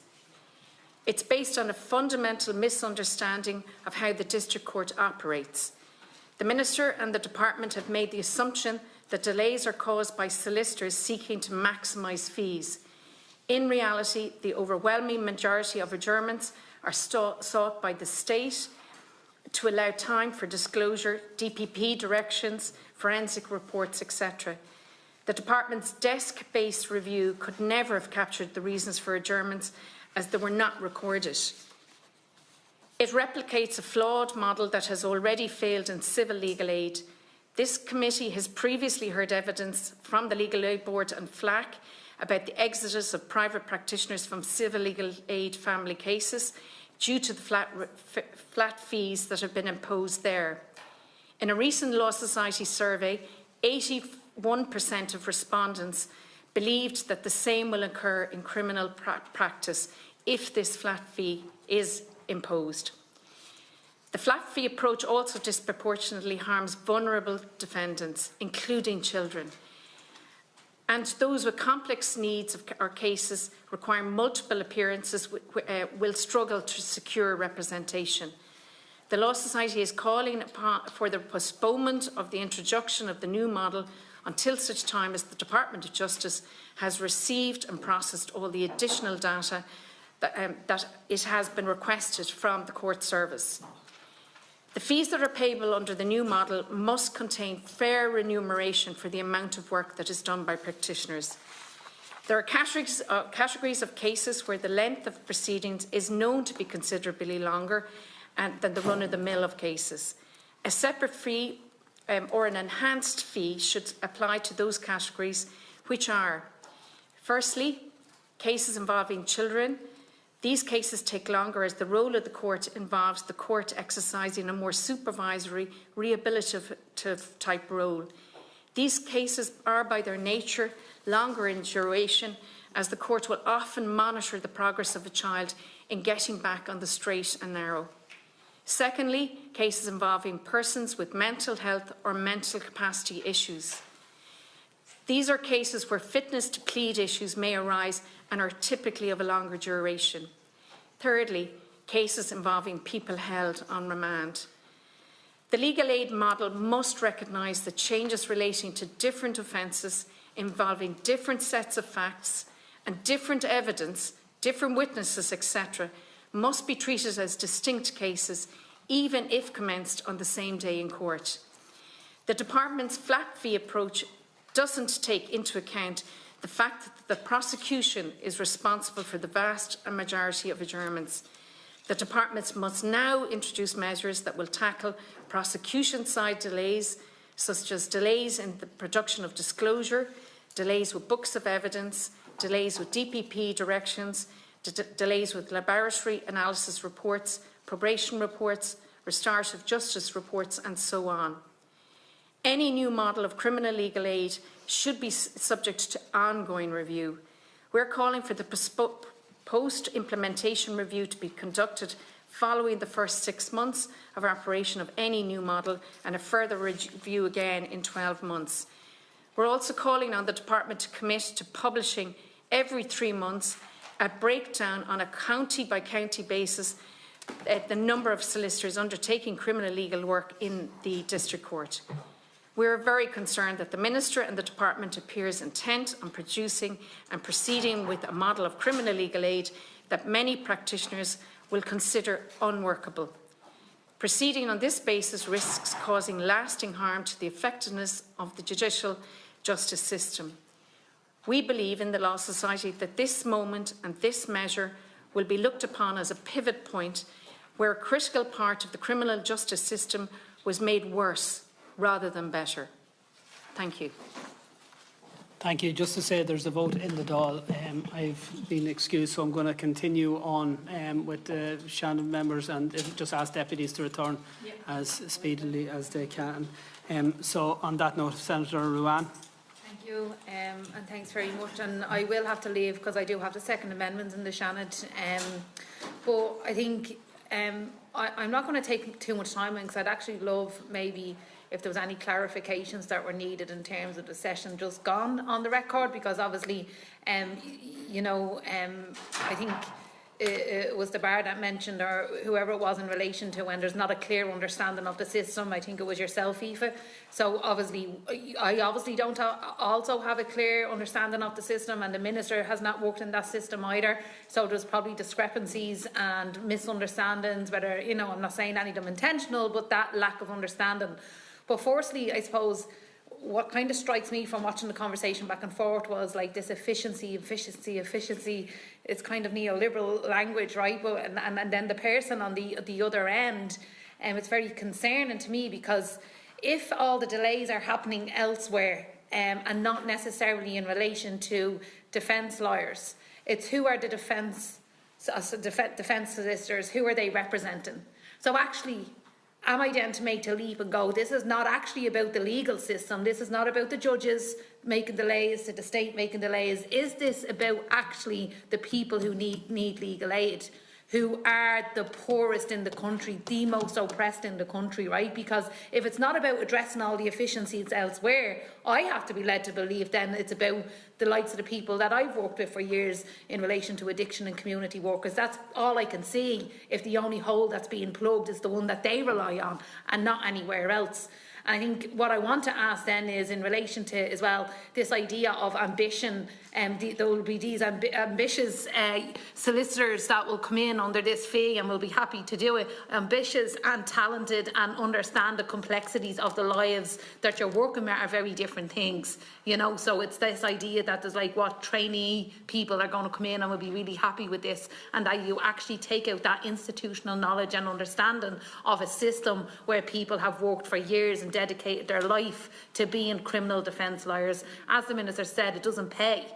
to be a criminal defence solicitor. So if you've chose to be there for a reason, and it's because you understand or at least can have some sort of concept of the complexities. So I'd really like to just give the remainder time for if there is any response to the previous session in terms of where any discrepancies lie, and not to pit people against the Minister, but because, like I said, not all of us have the clear understanding of the system, and there may actually not be clarity maybe on some of the points that were put forward in the last session. Okay. Mr. McCarthy? And then... Senator Rand, thank you very much for that question. It was easy to believe from the Minister's presentation that everything in the District Court is standard, and that there were references to, oh, your case will be over in half an hour, etc. I've represented people in the District Court where, I'll give you a few examples. If you're representing a young person who has been given a chance by a judge, where the case will be adjourned for disclosure, for statements to be read, where you'd get the judge may then very well, following an application, agree to a probation report being produced. And then the judge will continue monitoring the case while that report I'm one of those children. Yeah, and while that report is being done, there will be a number of court appearances. The report will come in. The judge will review progress. He might put it back for 6 months or a year, and you'll go back in, at which stage he will frequently order a second probation report to make sure that he's satisfied in terms of public risk, etc. Now, that is the type of case where it is not, oh, you'll be in and out in half an hour and you've got a great day's work. That is a type of case which will involve careful management for anything up to perhaps 2 years. And to say that that is a case that can be done in 4 appearances is, to me, incredible. I'll give you a couple of other examples. If you have a fitness to plead issue, the maximum adjournment that can be between one hearing and another is 2 weeks. By the time you get medical reports and everything like that, and your case being adjourned every 2 weeks. I spoke to a solicitor, actually my vice chair of my committee, who recently had one of those cases. She appeared 49 times for that person whilst the medical issues were being resolved. And when you say that, oh, the €520 fee is generous, it is not generous for complex cases. It's generous for the example given by the Minister, which I thought was somewhat glibly given about, oh, a person has an argument on a Saturday night, they get the Probation Act on a Monday morning, and suddenly you're €520 richer. I don't agree. That is not my experience in the District Court.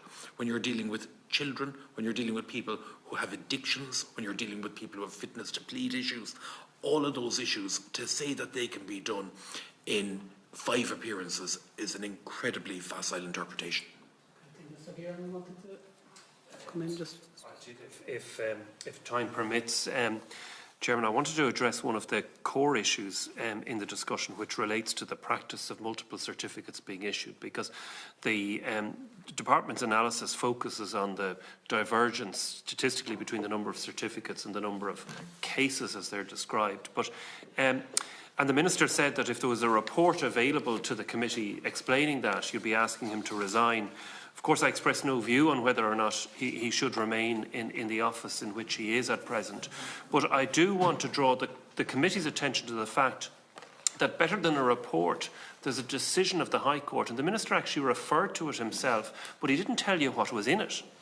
And what Ms Justice Phelan of the High Court said at paragraph 60 of her judgment was that if the practice of the Department of Justice in processing payments was properly aligned with the requirements of the statutory scheme, then whether legal aid was assigned to different solicitors within the same firm or not would make no difference.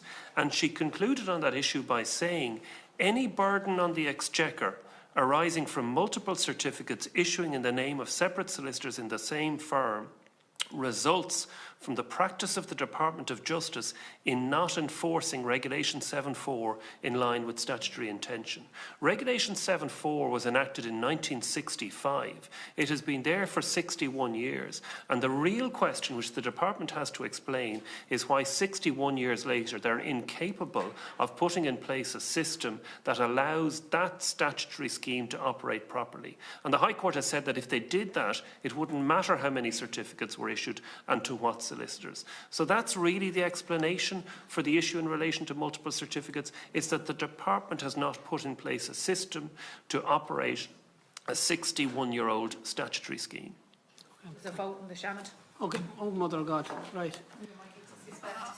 Yeah, we'll have to suspend at that stage. Hopefully, the deputy won't be too long. So just ask people to hang tight, and we'll suspend for a couple of moments.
Session.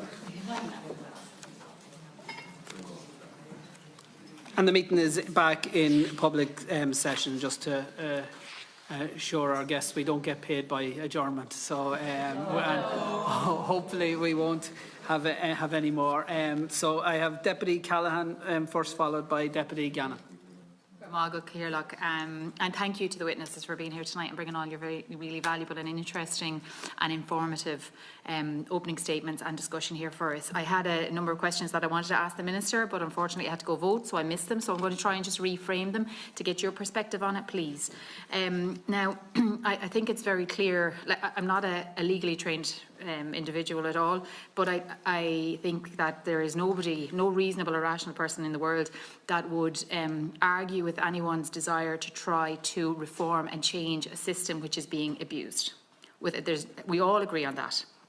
And I know that that was the Minister's strong contention, today when he was here presenting his side of the argument. And he did list several. Well, one case in particular. It's all in his opening statement about a situation where the system was abused. But as I said, I'm not a legally trained person, but I do know that I don't think it's correct that an exception should be the rule, should make the rule. So I wonder if you could let me know if you think that the reforms that the Minister is proposing are a blunt instrument to effect a reform and a change that he is desiring to make, and if through consultation with yourselves or lack of consultation with yourselves, you could say whether or not you think all other possible avenues to achieve the reform that he hoped to achieve, to close the gaps, to close the misuse and the abuse of the system, have been properly and fully explored. And if they haven't, if you could offer some alternatives for the committee, that would be very helpful for me. Secondly, then, the Minister, when he was here, he said that very early on in his career, he was advised not to get into criminal law because, in his words, crime doesn't pay, which I thought was a very interesting statement, considering it reflected very well the views and that a lot of solicitors and legal representatives had expressed to me in relation to criminal aid, in that, or I beg your pardon, free legal aid, I beg your pardon, that most practitioners aren't in it for the money. Rather, they see it as a vocation, or that they're in it for other motivations. If they were interested in making money, they might proceed, what's that right? Progress, go through a different avenue, maybe into civil negligence or indeed personal injury, perhaps, that there's more money if they were looking for money. And then looking at it even from my own from the district court in Carlow, I observe the type of cases that are receiving free legal aid. Maybe they're drugs related, addiction related. There's often multiple charges, versus the type of case that's not in receipt of free legal aid. Maybe it's excessive speeding, or even speeding to double the speed limit, or drink driving charges. So I wanted to ask the Minister, if he thought that he's really comparing like with like, and that the €520 really is a true reflection of the variance of cases that can present in free legal aid. And would you say that he's, from listening to your own statements, I don't really think that he is. I don't think that he is comparing like with like necessarily. And then finally, then, in terms of if the legal representatives that have spoken to me in relation to these proposed reforms and the one case, one fee approach, if they cease to do this good work, who then takes it over? And is this an impediment, do you think, to everybody getting the correct access to the legal representation that they need to ensure that justice is served fully and properly in Ireland? Okay. 38 seconds to answer. Well, first of all, abuses in the system, they have to be called out. We're quite happy that they would be called out, but the two cases, 339,000 cases and 2 recited, but we equally don't have the data that he collated, and that we don't have the department's information. So how are we to say that this is correct, incorrect? As far as we're concerned, it's anecdote. You mentioned as well that who'll take over the legal aid practice. I mean, the Minister has mentioned that it'll be brought into the criminal legal aid, or the legal aid service. But in reality, on the ground, if there are practitioners who have already left in the civil legal aid system, it's potentially likely that they will equally, and our survey has affirmed that 81% feel that they would exit it. And just take Ballina, County Mayo. There are 22 practitioners in the town. Of those, only 1 practices in criminal legal aid, and in Mayo itself there are 6. They're all over 40 years of age. What's going to happen? They may very well choose to never come back to it, exit it, never come back. So your guess is as good as mine. What is going to happen on the ground? Will there be legal deserts, as there are with GP deserts, legal deserts, in rural Ireland? And it's not just about the cohort in Dublin and what happens within the criminal legal aid practice in Dublin, which obviously there is a lot of crime. But the realities are it's about rural practice all over the country, and access to justice and fair procedures to all accused, and also support of victims who deserve to have their cases dealt with in an appropriate manner. Thank you for that. Deputy Gannon. Thank you. Thank you, Chair, and thank you to our witness for coming and making your presentations. I'd like to ask both of the groups, did you read the Minister's statement, not the one that he read out, but the 9-page document that we received? Are you aware of the statement? It doesn't paint the profession in a particularly great light. And I just want to read out a couple of things that he said that he didn't actually say in the room. The model was subject to considerable abuse, with many solicitors maximising payments through practices that were unethical.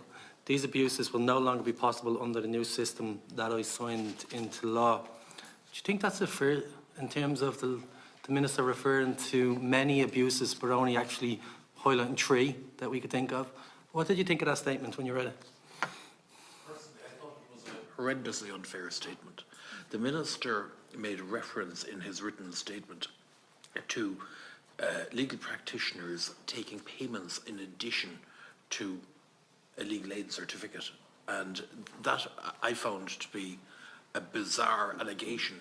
And if it was one that was genuinely believed, it was one that should have resulted in a complaint to the regulatory body. And the fact that it was brought up for the first time in this document without, I'm not here to apologise for bad conduct, but I think it appalling if the Minister was aware of circumstances like that and then did nothing about it except used it as a support for an argument rather than doing anything to protect the members of the public if such a thing happened at all. It was actually a question I didn't have time to ask him. I was running down to try to get in. Did he actually make any complaint to the Legal Service Regulatory Authority in relation to any of the abuses he said he discovered? You tell us about your engagement with the Minister. The Minister was adamant both in his written submissions and in what he said here that he's had extensive engagement with both the Bar Council and the Law Society. On behalf of the Bar Council, I can certainly say that although we've met and the engagement has not been detailed on these issues, first of all, the Minister has said that he's shared the data with us, and I regret to have to say that's just not true. The Minister has not shared the data on which the analysis is based. What we received back in October was a document presenting the Department's position on the data. So a selection of their analysis of the data that favour their approach. We have asked for the data and we have been refused it. So we don't have the data. We don't know what it's based on. And this comes back to the point that you made just a moment ago, Deputy Gannon, if I may come back to it, and indeed the point that Deputy Callaghan made about what other reform is required. There's no reform required on the issues of multiple certificates or adjournments that's not already provided for in the legal aid regulations. It's already there. What needs to happen is for the existing provisions to be applied and enforced by the Department. That is true of adjournments, where an adjournment granted for the convenience of a defence solicitor will not be allowed payment. And it's true in particular of multiple certificates. So to take the example of the 65 certificates granted in relation to a brothel keeping case that the Minister refers to, the legal aid regulations specifically provided that the payment shall only be made for one certificate unless the court has otherwise ordered. But the department doesn't enforce that system. And so the department either makes or doesn't make payment. In circumstances where the legal aid regulations already in place and there for 61 years already address that situation. So it's not an issue about unethical conduct, it's an issue about public administration. So you think that the Minister is absolving his own department of responsibility for where they are culpable and instead actually seeking to reform just by solely placing it on the defence? Yeah. Well, when it comes to the issue of delay, I mean, we've no data which has been provided to us to support that contention that the delay is on the part of the solicitors. And that data is available. We've asked for it, we've not been given it. So when you asked equally about engagement, there's been engagement, but not in the strict sense of giving us what we ought to have been provided so that we could at the very least analyse it. It's a strange place to be in when we had one witness previously telling us that something happened and then the other witnesses telling us that it didn't. I'm not sure what we do in that situation. Chair, maybe we seek written... Did you read this document, the Review and Reform Proposed Criminal Legal Aid Fee Structure for the District Court? That's the document that we got 10 days ago approximately. It was not provided to us by the department. We actually got it. It was effectively, it was out there. Yeah, I read about it in the paper about 2 weeks ago. Yeah, and we wrote to the Minister and sent him a copy of it in order for him to verify the status of it and that he was standing over its contents. There are a couple of other documents, Deputy Gannon. The department or the government's Economic and Evaluation Service looked at the criminal legal aid scheme in 2018 and concluded at that stage that that Ireland has a robust criminal legal aid system which in expenditure terms is broadly similar or slightly cheaper compared to Northern European peers. So we have a good value system.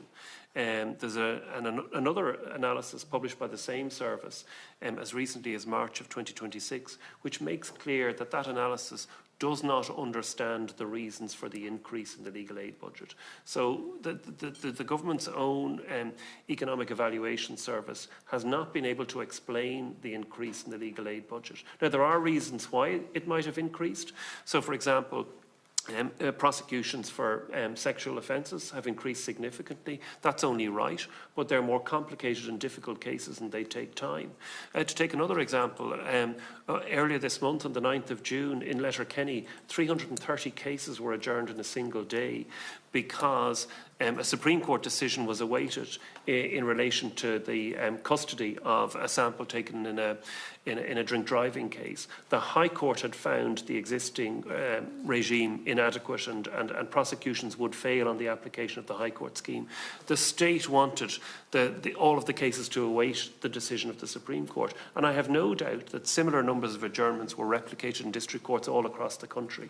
That's being presented to this committee and publicly as just a whole series of adjournments that are being made because of inefficiency on the part of legal practitioners.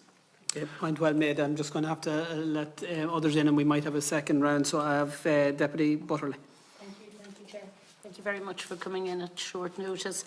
Just going back to the level of engagement or lack of, as has been stated, do you know whether the research done was either a paper or a desktop exercise? And do you know if the officials ever visited the district court?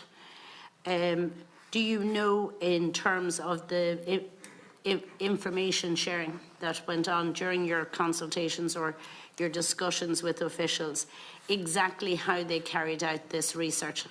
That would be my first question. And secondly, my question is, I'm very concerned that perhaps that the Minister and his officials are trying to reform the court system by punishing the legal profession and using you as the soft and easy targets. And I say that with huge regret because what concerns me is 339,000 cases were quoted by the Minister here today. Deputy Gannon also alluded to the fact that in his opening statement it was pretty damning of the profession. Yet only a few handful of cases were demonstrated, and without any evidence to see how that came about and the actual depth of what was going on behind it. So if I take those maybe 200 odd cases, it turns out to be a 0.0000008 of 1%. That's not exactly as Deputy Callaghan said. That is not an exception, that is exceptional, and it shouldn't be the rule, in my opinion, but I'd like to hear your thoughts on that. If I could take the first part of the question, where you asked in terms of how I understand the data was collected.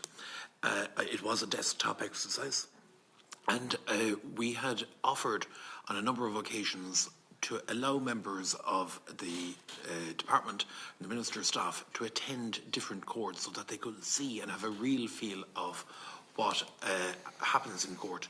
They did inform us that they did subsequently attend a district court. I don't know where, they didn't tell us the location of the district court, and they reported on what they themselves saw in the district court on that day. It was, again, pure anecdote in terms of the research. I would have thought it was incredibly deficient. In terms of engagement generally, the engagement has been incredibly poor. There was a very substantive reply put to the proposal in by the Law Society to the department, and despite the fact I was frequently being contacted by people saying, "Oh, we're in negotiations with the Law Society," etc.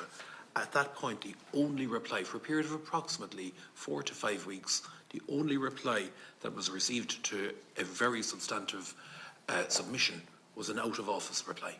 It took 5 weeks. At no stage was there proper engagement with submissions. At each point, this is being presented as a fait accompli, being taken, and that is the extent of the negotiation. Legitimate concerns are being raised, and they're not being engaged with. I pointed out examples of where cases will clearly fall outside the very narrow remit of this scheme, and all we're being told, even though there has been plenty of time to engage with us, all we're being told is it's coming in anyway. On Thursday week, it was arranged that a further meeting would take place to discuss these matters. We were asked to leave the following day, Friday the 19th, or the Monday, to discuss this further. Up until, despite repeated attempts to have those meetings to make this scheme better, despite repeated attempts to have those meetings, it never took place. All we received was, "You'll get proposals tomorrow, tomorrow, tomorrow." And that went on for 8 or 9 days. And it was, in my view, utterly dismissive of legitimate concerns. And there's nobody on this side of the table opposed to efficiency. There's nobody opposed to reform. We've always indicated a willingness to the department to engage in that reform, but again, everything is being presented as a mere, that's it. If you don't want to do it, we'll get ambitious young solicitors who will step in instead of you. And I think that as an attitude is appalling. Ms O'Leary just wanted to expand briefly as well. If that's yes, just to come back to Deputy Butterly's question. We don't know exactly how the analysis was conducted, and as we've said, we asked for the underlying data and it wasn't provided to us. But what we do know is that there was no record of why a case was adjourned or who had applied for an adjournment, and that was confirmed to us. And there seems to be a complete absence of understanding of how the district court actually operates in practice. And that was repeated here earlier when the Minister was addressing the committee. There was a suggestion that cases could simply be adjourned for 3 months to allow whatever the reason for the adjournment was to take place. The Criminal Procedure Act requires that people who are in custody are presented to the court every 2 weeks or every 4 weeks. There's no facility to simply adjourn their case for 3 months while while whatever procedural step has to take place happens. Individuals who are before the court charged with serious offences, who are being held in custody, are presented before the court, and the Gardaí will seek further time to prepare a file for the Director of Public Prosecutions. There was again a suggestion earlier to the effect that, well, this new system will mean that district court judges will strike cases out if the prosecution isn't ready. Is it actually being suggested that where Gardaí are coming into court, where individuals have been refused bail on the basis that they are alleged to have committed serious offenders and may commit further serious offences, should now simply have the prosecution struck out and be released back into the community, leaving the Gardaí to charge them at a later date, where the Gardaí are saying that to the court that they need time to prepare a file to gather evidence, where the director may have legitimate reasons to need further time to issue DPP's directions. There's simply not an understanding of how the system actually operates and how adjournments are required for procedural purposes. Okay, thank you. Deputy Ward isn't a member of the committee, but with the members' agreement, I'll give him 5 minutes. Thanks very much, Chair, and I appreciate your accommodating me. I should say at the outset that I am a criminal aid lawyer, and I've received payments under the scheme, still do, I hope. But I did want to address a couple of issues. I want to endorse absolutely what Ms O'Leary said just now in relation to the potential for adjournments, and what she said in her opening statement about the equality being made by the Minister between the number of adjournments equating to inefficiency. And I just don't see the logic behind that. It does demonstrate to me a severe lack of understanding of how the courts work. And I'm wondering if the witnesses could say whether they think, in fact, that if you have a smart solicitor who is trying to maximise his or her time in terms of the profitability of it, and they go into court and they know they're only going to be paid for a certain number of appearances, that they will in fact reduce the appearances and stretch out the length of time for that for the disposal of that case before the district court, therefore, I suppose, delaying justice unnecessarily. Do you think that will be an unintended consequence of what's being proposed?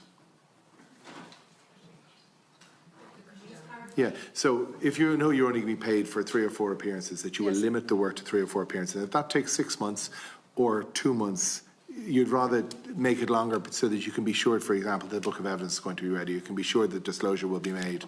I don't see that that's within our control. It's the judge that determines the length of the adjournments. And so isn't that exactly the problem? Yes. And it comes back to the point that's being made. The number of adjournments is not within the control of the defence, is not something that equals efficiencies, but is part of exactly the process being described there. It is all the protections that are built into our system. Yes, and it can actually be seen in drugs cases where there's a delay in receiving certificates of analysis, and in those cases the judge will adjourn cases for longer, but they will bring the clients back in to review cases, review bail, review progress. If applications are made for those cases to be struck out, it's rare that it would happen. But again, the effect is on victims, and perhaps a client has spent a long period of time in custody whilst awaiting that. Well, is there a follow-up there from the point of view again of the way this proposal is designed? It will make certain types of case very unattractive for lawyers to take. And so will you end up with a situation where solicitors would seek to cherry-pick clients and avoid chaotic clients, let's say drug addicts, for example, who might be less likely to turn up? For me, it wouldn't be cherry-picking, it would be capacity. I simply wouldn't have the capacity to be able to manage the same volume of cases and to spend the time with the clients that actually need it. Mm-hmm. So, again, a consequence of this might be that the more stable clients would get a better service or would be accommodated by the system, and those who are chaotic, maybe people who are likely to take a bench warrant or people who are likely not to turn up for court or whatever, that they might fall between the cracks. Yes, and I think it was mentioned earlier that it's a half an hour in court. It absolutely isn't half an hour in court, and it's hours in the office, late nights, calls from Garda stations at 2 a.m. It's not half an hour in court, and it's missing the point entirely to say that it is. Can I touch on a point that Mr. Gearan made about the regulations that exist and the fact that there are practices that exist that are within the regulations that might be undesirable? I think you've acknowledged that, as with any profession, there are people who seek to act outside the rules, but that they should be dealt with accordingly under the professional practices regulations. But in terms of the criticisms the Minister has made of the way some lawyers behave, and I must say, from my own experience, I have never experienced a situation where solicitors have deliberately adjourned things over a period of time. It's a massively inefficient practice, and I have never seen it done. It's been a while since I practiced in the District Court, but it was not my experience. But if there are practices the Minister disapproves of, surely that can be addressed by an amendment to the regulations. Well, on the issues of adjournments and multiple legal aid certificates, there's no need to amend the regulations. The regulations are already there. They just need to be enforced and applied, and there need to be systems put in place to do that. It was surprising to see in the recently published proposal from the Department an insistence on documents hand-signed with what was described as a wet signature. So old-fashioned pen and ink are required on the legal aid forms for a claim to be made. The idea that in the digital age we live in, that there's still an insistence on the paper, pen and ink that might have been the only way of making a claim in 1965 when the ground regulations... rents are still on the form, aren't they? Sorry? You have to admit whether you owe any ground rents on the legal aid statement of means. That's the statement of means. I'm talking about the claim form. The claim forms to be submitted by solicitors have to have a wet signature on them. The court service, and I know because I'm the representative of the Bar Council on the board of the court service is a massive digitalisation programme underway. And the idea that these new regulations, which are designed to improve efficiency and which are presented as a reform for that purpose, are insistent on the type of wet ink, paper-based claim forms that were the only way of making a claim in 1965 in the new regulations is an extraordinary state of affairs. But to come back to the point that has been made about, it is said perhaps glibly crime doesn't pay. The real issue here is that the provision of a public service, an essential public service, won't pay.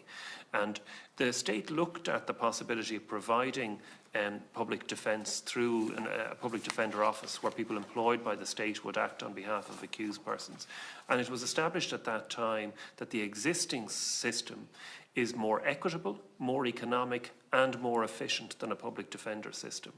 But it has to be not just economic for the state, it has to be economic for those who provide the service. And if it's not, what will happen is exactly what has happened in the civil legal aid scheme, is that people will simply refuse to provide the service.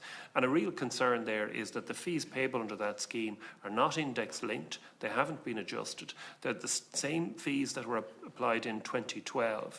If the €520 had been introduced in 2012 for criminal legal aid, it would be worth about €406 today. And that is what is going to happen in the criminal legal aid system. It'll be exactly what has happened in the civil legal aid system. Fixed fee payments are implemented, not index linked, and their value is gradually eroded over time by inflation. And as a result, people will simply leave the service, and an important public service will not be sufficiently resourced. Okay, thank you. Just before I open for a second round, I'll ask a few questions. And I was just reading through the Minister's written opening statement that was provided to us this morning, and I had to double check that it was a legitimate document. And my overriding question to your organisations and to your members is, what did you do or say to the Minister or his department? Because I have never seen a situation where a Minister would be in dispute with a group of workers and would use language as inflammatory as unethical and other charges to be essentially portrayed on an entire sector without a substantial amount of evidence to back it up. So I asked that question, I suppose, rhetorically. But the second question is, and you can come to that, there's a number of issues that the Minister has cited as the rationale. The number of adjournments, the double jobbing, if I can use that term, in terms of, is there an official term for duplicate legal aid certificates? And then the third point, which he didn't mention, and I don't think it was touched on earlier, is what he calls the open advertising to maximise profits under the criminal legal aid scheme. So he says solicitors are openly advertising how to maximise profits. Now, from what I see, the evidence that he provides for that assertion is that it has been reported in the media that advice has been provided to solicitors in a presentation entitled "A Crash Course on Legal Aid Applications in the District Court," informing solicitors how they can maximise the legal aid by assigning each prosecution in a different solicitor's name from the same firm. So, a number of members have sought to get the deliberative data in terms of how each of those charges has been made. Can I ask either of your societies, have you got information to the contrary in terms of, have you got information that would point to the number of adjournments that aren't being directed from defence solicitors?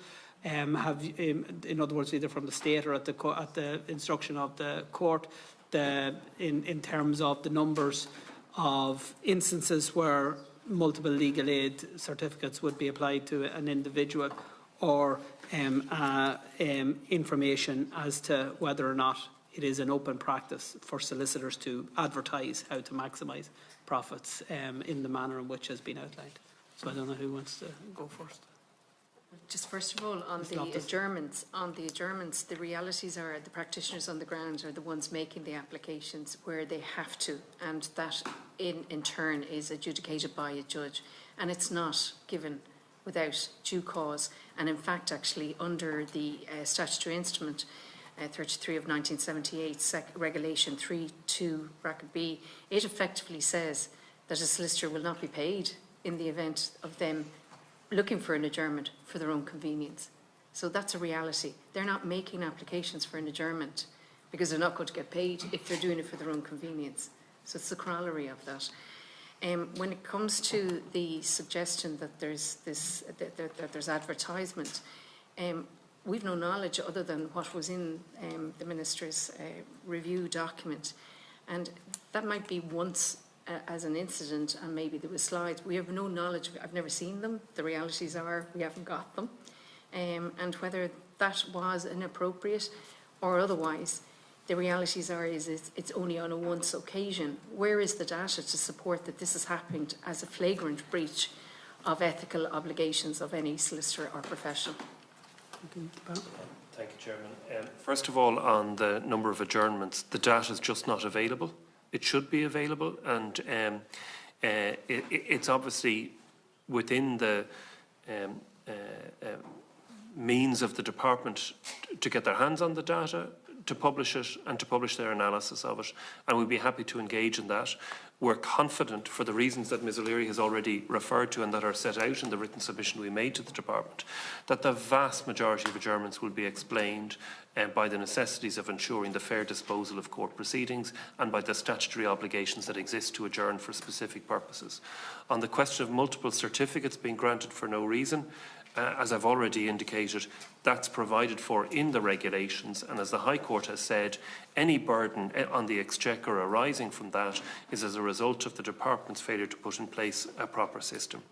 And as far as advertising profits or maximising profits are concerned, I just draw your attention to the concluding sentence of the Minister's published opening statement, which says, "While it is open to anyone to advise their colleagues on how to maximise their earnings, it is for us as legislators to ensure that the systems we have in place do not facilitate the maximisation of income as an end in itself."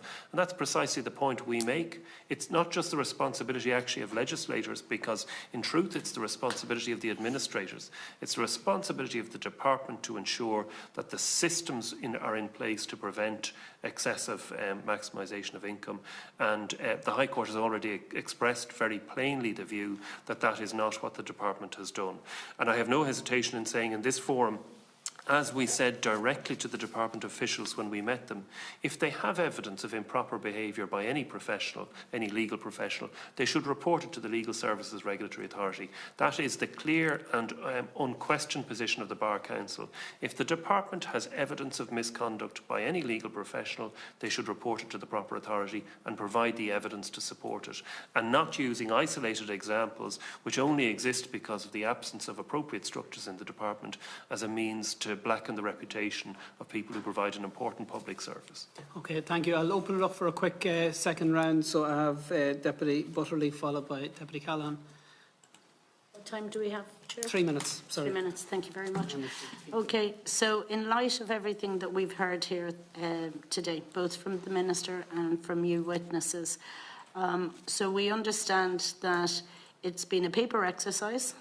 There has been maybe one visit to a district court. This reform is to come in tomorrow on the 1st of July, notwithstanding the fact that district court actually continues right through the summer. It doesn't actually go into recess, and I think perhaps that date was given because somebody not understanding how the district court actually works thought that maybe everybody was going off on their hollybobs on the 1st or very close to the 1st of July and to come back in October.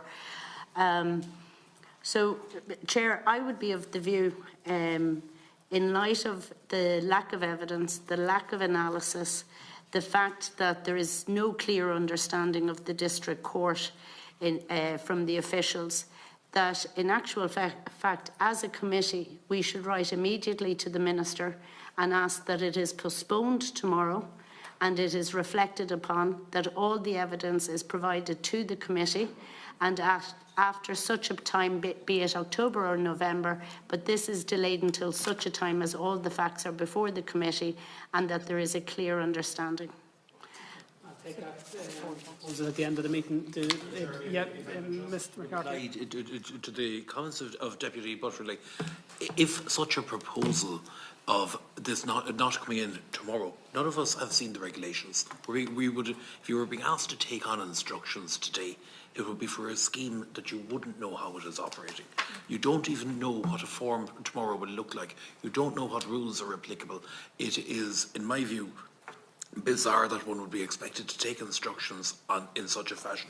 But if there was a proposal to adjourn the implementation of it, I can guarantee you that the cooperation from the Law Society to make this scheme as efficient and effective as possible will, again, it will be forthcoming, and it will be done on a genuine basis, because what is coming in, what is proposed to come in tomorrow, is simply unworkable. I see no other option. There's no justice here for anyone, particularly any victims and any vulnerable people. And I'd add that that's what we have been urging, that it was postponed to allow the pause so that we could actively and meaningfully engage, and that the data will be collated so that we could look at the whole structure. We've been asking for a reform. We're quite happy to look at any reform that's workable. But right now, what has been implemented and signed, as far as we're concerned, is effectively unworkable.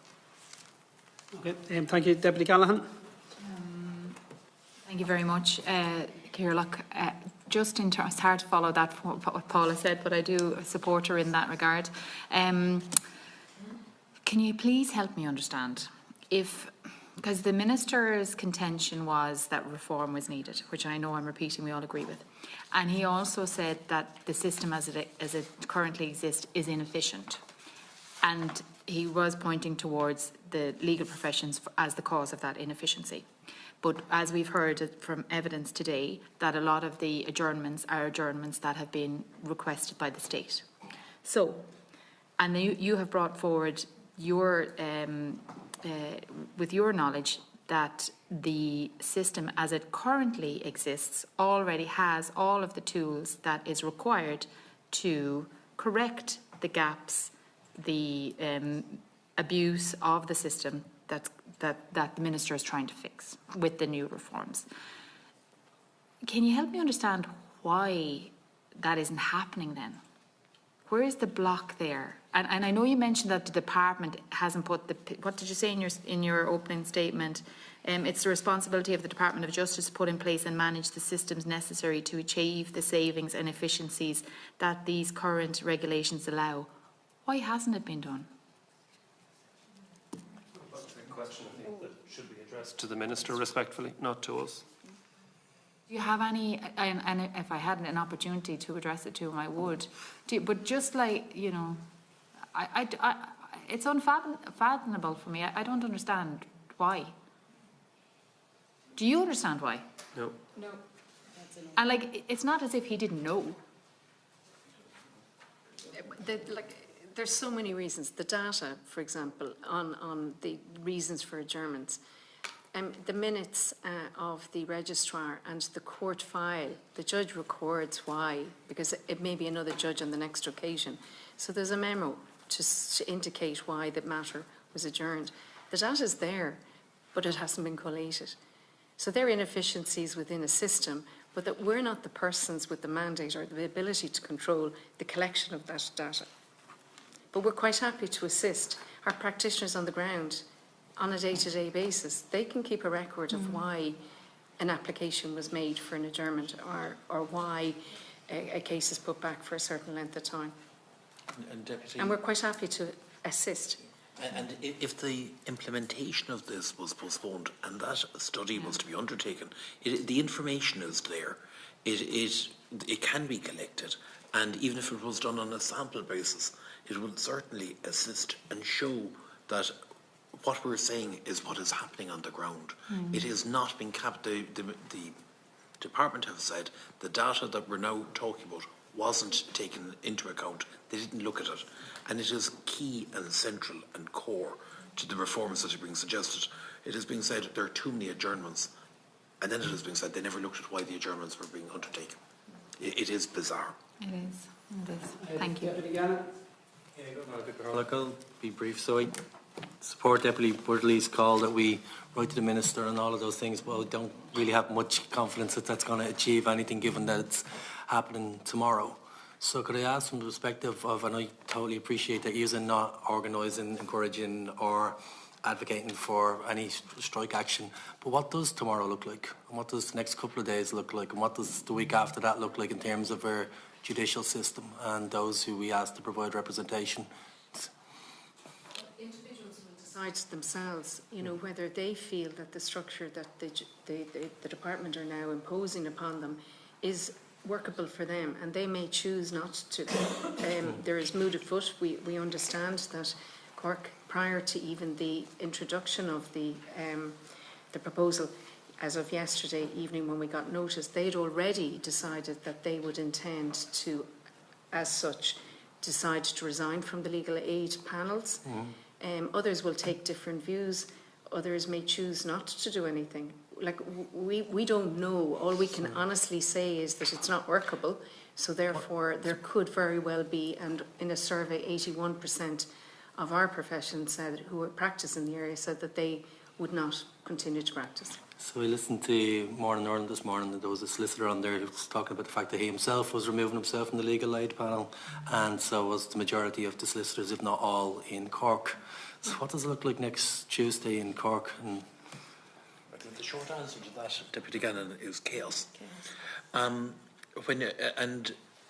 to take even a longer term view, if it is accepted that the scheme is unworkable, and there is the mass exodus of solicitors from the panel, as is anticipated, as has happened in the civil legal aid schemes, what it will look like then is incredibly frightening.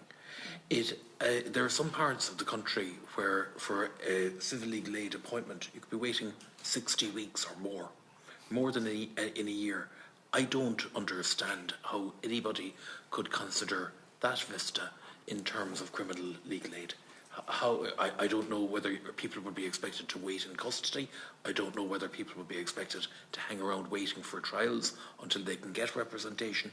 But whatever way you look at it, it is utterly chaotic, and it in no way protects the public interest or provides any public protection.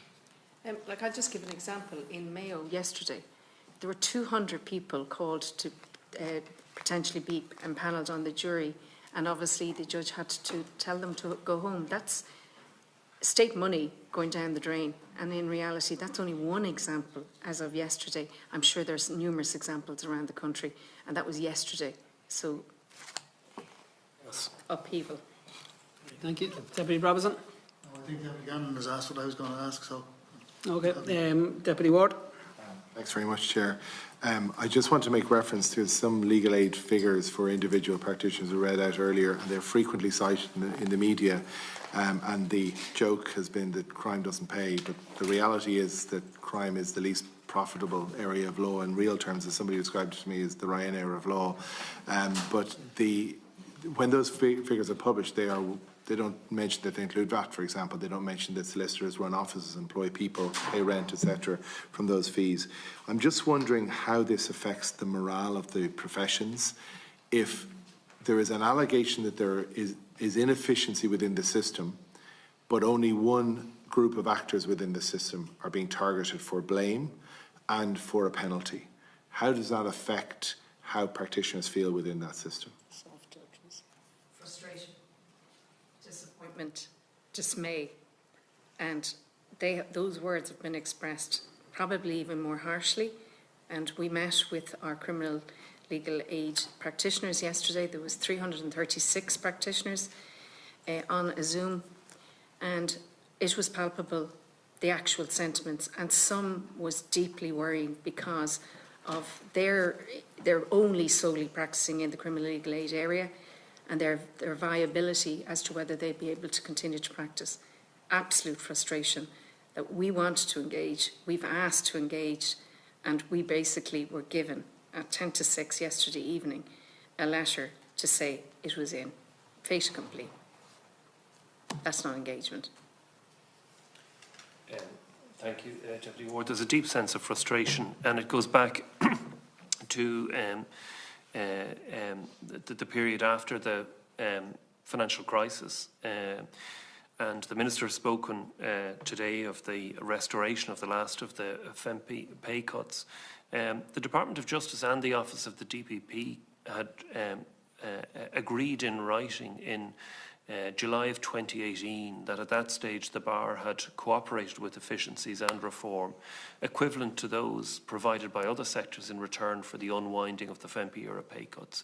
And we had to wait now a further 8 years for that process to be completed, and it would never have happened had individual barristers not withdrawn their services in October 2023 and July of 2024. So there's a deep sense of frustration that although we're providing a public service, we're cooperating with significant improvements in the justice system, for example, in relation to the implementation of the Victims Directive and all sorts of other areas of reform. And that reform is not being recognised for the value it provides to the public interest. And it's consistent with what we've seen across other areas. For example, the recent decision to impose cost caps on environmental judicial reviews at between 25% and 40% of the real cost of taking those proceedings, and to impose those caps on individual applicants who have not only taken judicial review proceedings but who have succeeded. And in the same way that we saw lawyers taken out of the personal injury system, and the Injuries Board has recently recommended to government in circumstances where 95% of applicants through that process actually have a solicitor but not being funded by the wrongdoer, that the government revisit the question of legal advice in those circumstances. So lawyers provide a very valuable service. It's one that's essential for the protection of core citizens' rights, and it is a regrettable state of affairs that it's one that doesn't seem to be valued for the service it provides to individual citizens at present, and hasn't been for some years. Just before we finish, just want to thank the members for all of their contributions, and to thank both of your bodies for coming here at short notice, and also many individual practitioners who have, I know, taken up their entire day and probably much longer in terms of dealing with this issue. I have a number of concerns about the proposals as the Minister has signed off on. One of the concerns is that statutory instrument, we're told, was signed yesterday. We don't even know the number of the statutory instrument at this point to actually see what was in it. That's not a good place to be in. I've concerns from what I've heard, because I've spoken to people who I trust, who understand the district court system better than I think anybody on this side, except in those who've worked in it, will. And they tell me that some of the most vulnerable people that will come before our courts are the people who are going to suffer most as a result of this. I also have concern for the public purse, I have to be honest. I do not understand the logic of having a public payment that provides a flat rate for a diverse range of activities. And I think the department have got some competing objectives mixed up. If you were to say to Dublin taxi drivers, we're going to have a flat rate payment, anybody who needs to get to O'Connell Street from here will easily get a taxi, but if you're going to Finglas or further, you're not. And the net result will be that the Minister for Transport could say we've had more taxi journeys than we've ever had before. But the question is whether we have an effective service. And I think that what we will end up invariably in a situation is that at some point either this Minister or someone before him is going to say we have to have a reflection of complex cases that invariably lead to a number of adjournments.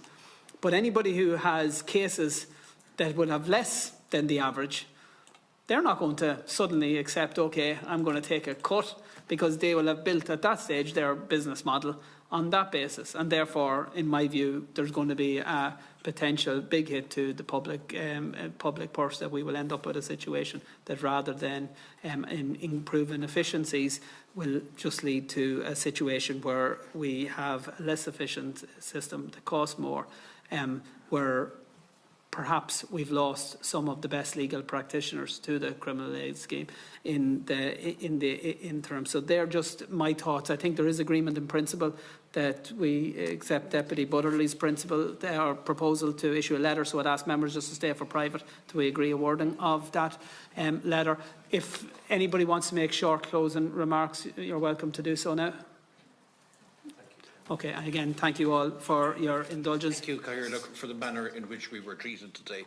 It was a fabulous opportunity to ventilate areas of huge concern, and providing the forum was hugely appreciated. Thank you. Thank you, Dr. McCarthy. Is it agreed that we publish the opening statements on our website? Okay, the meeting's adjourned.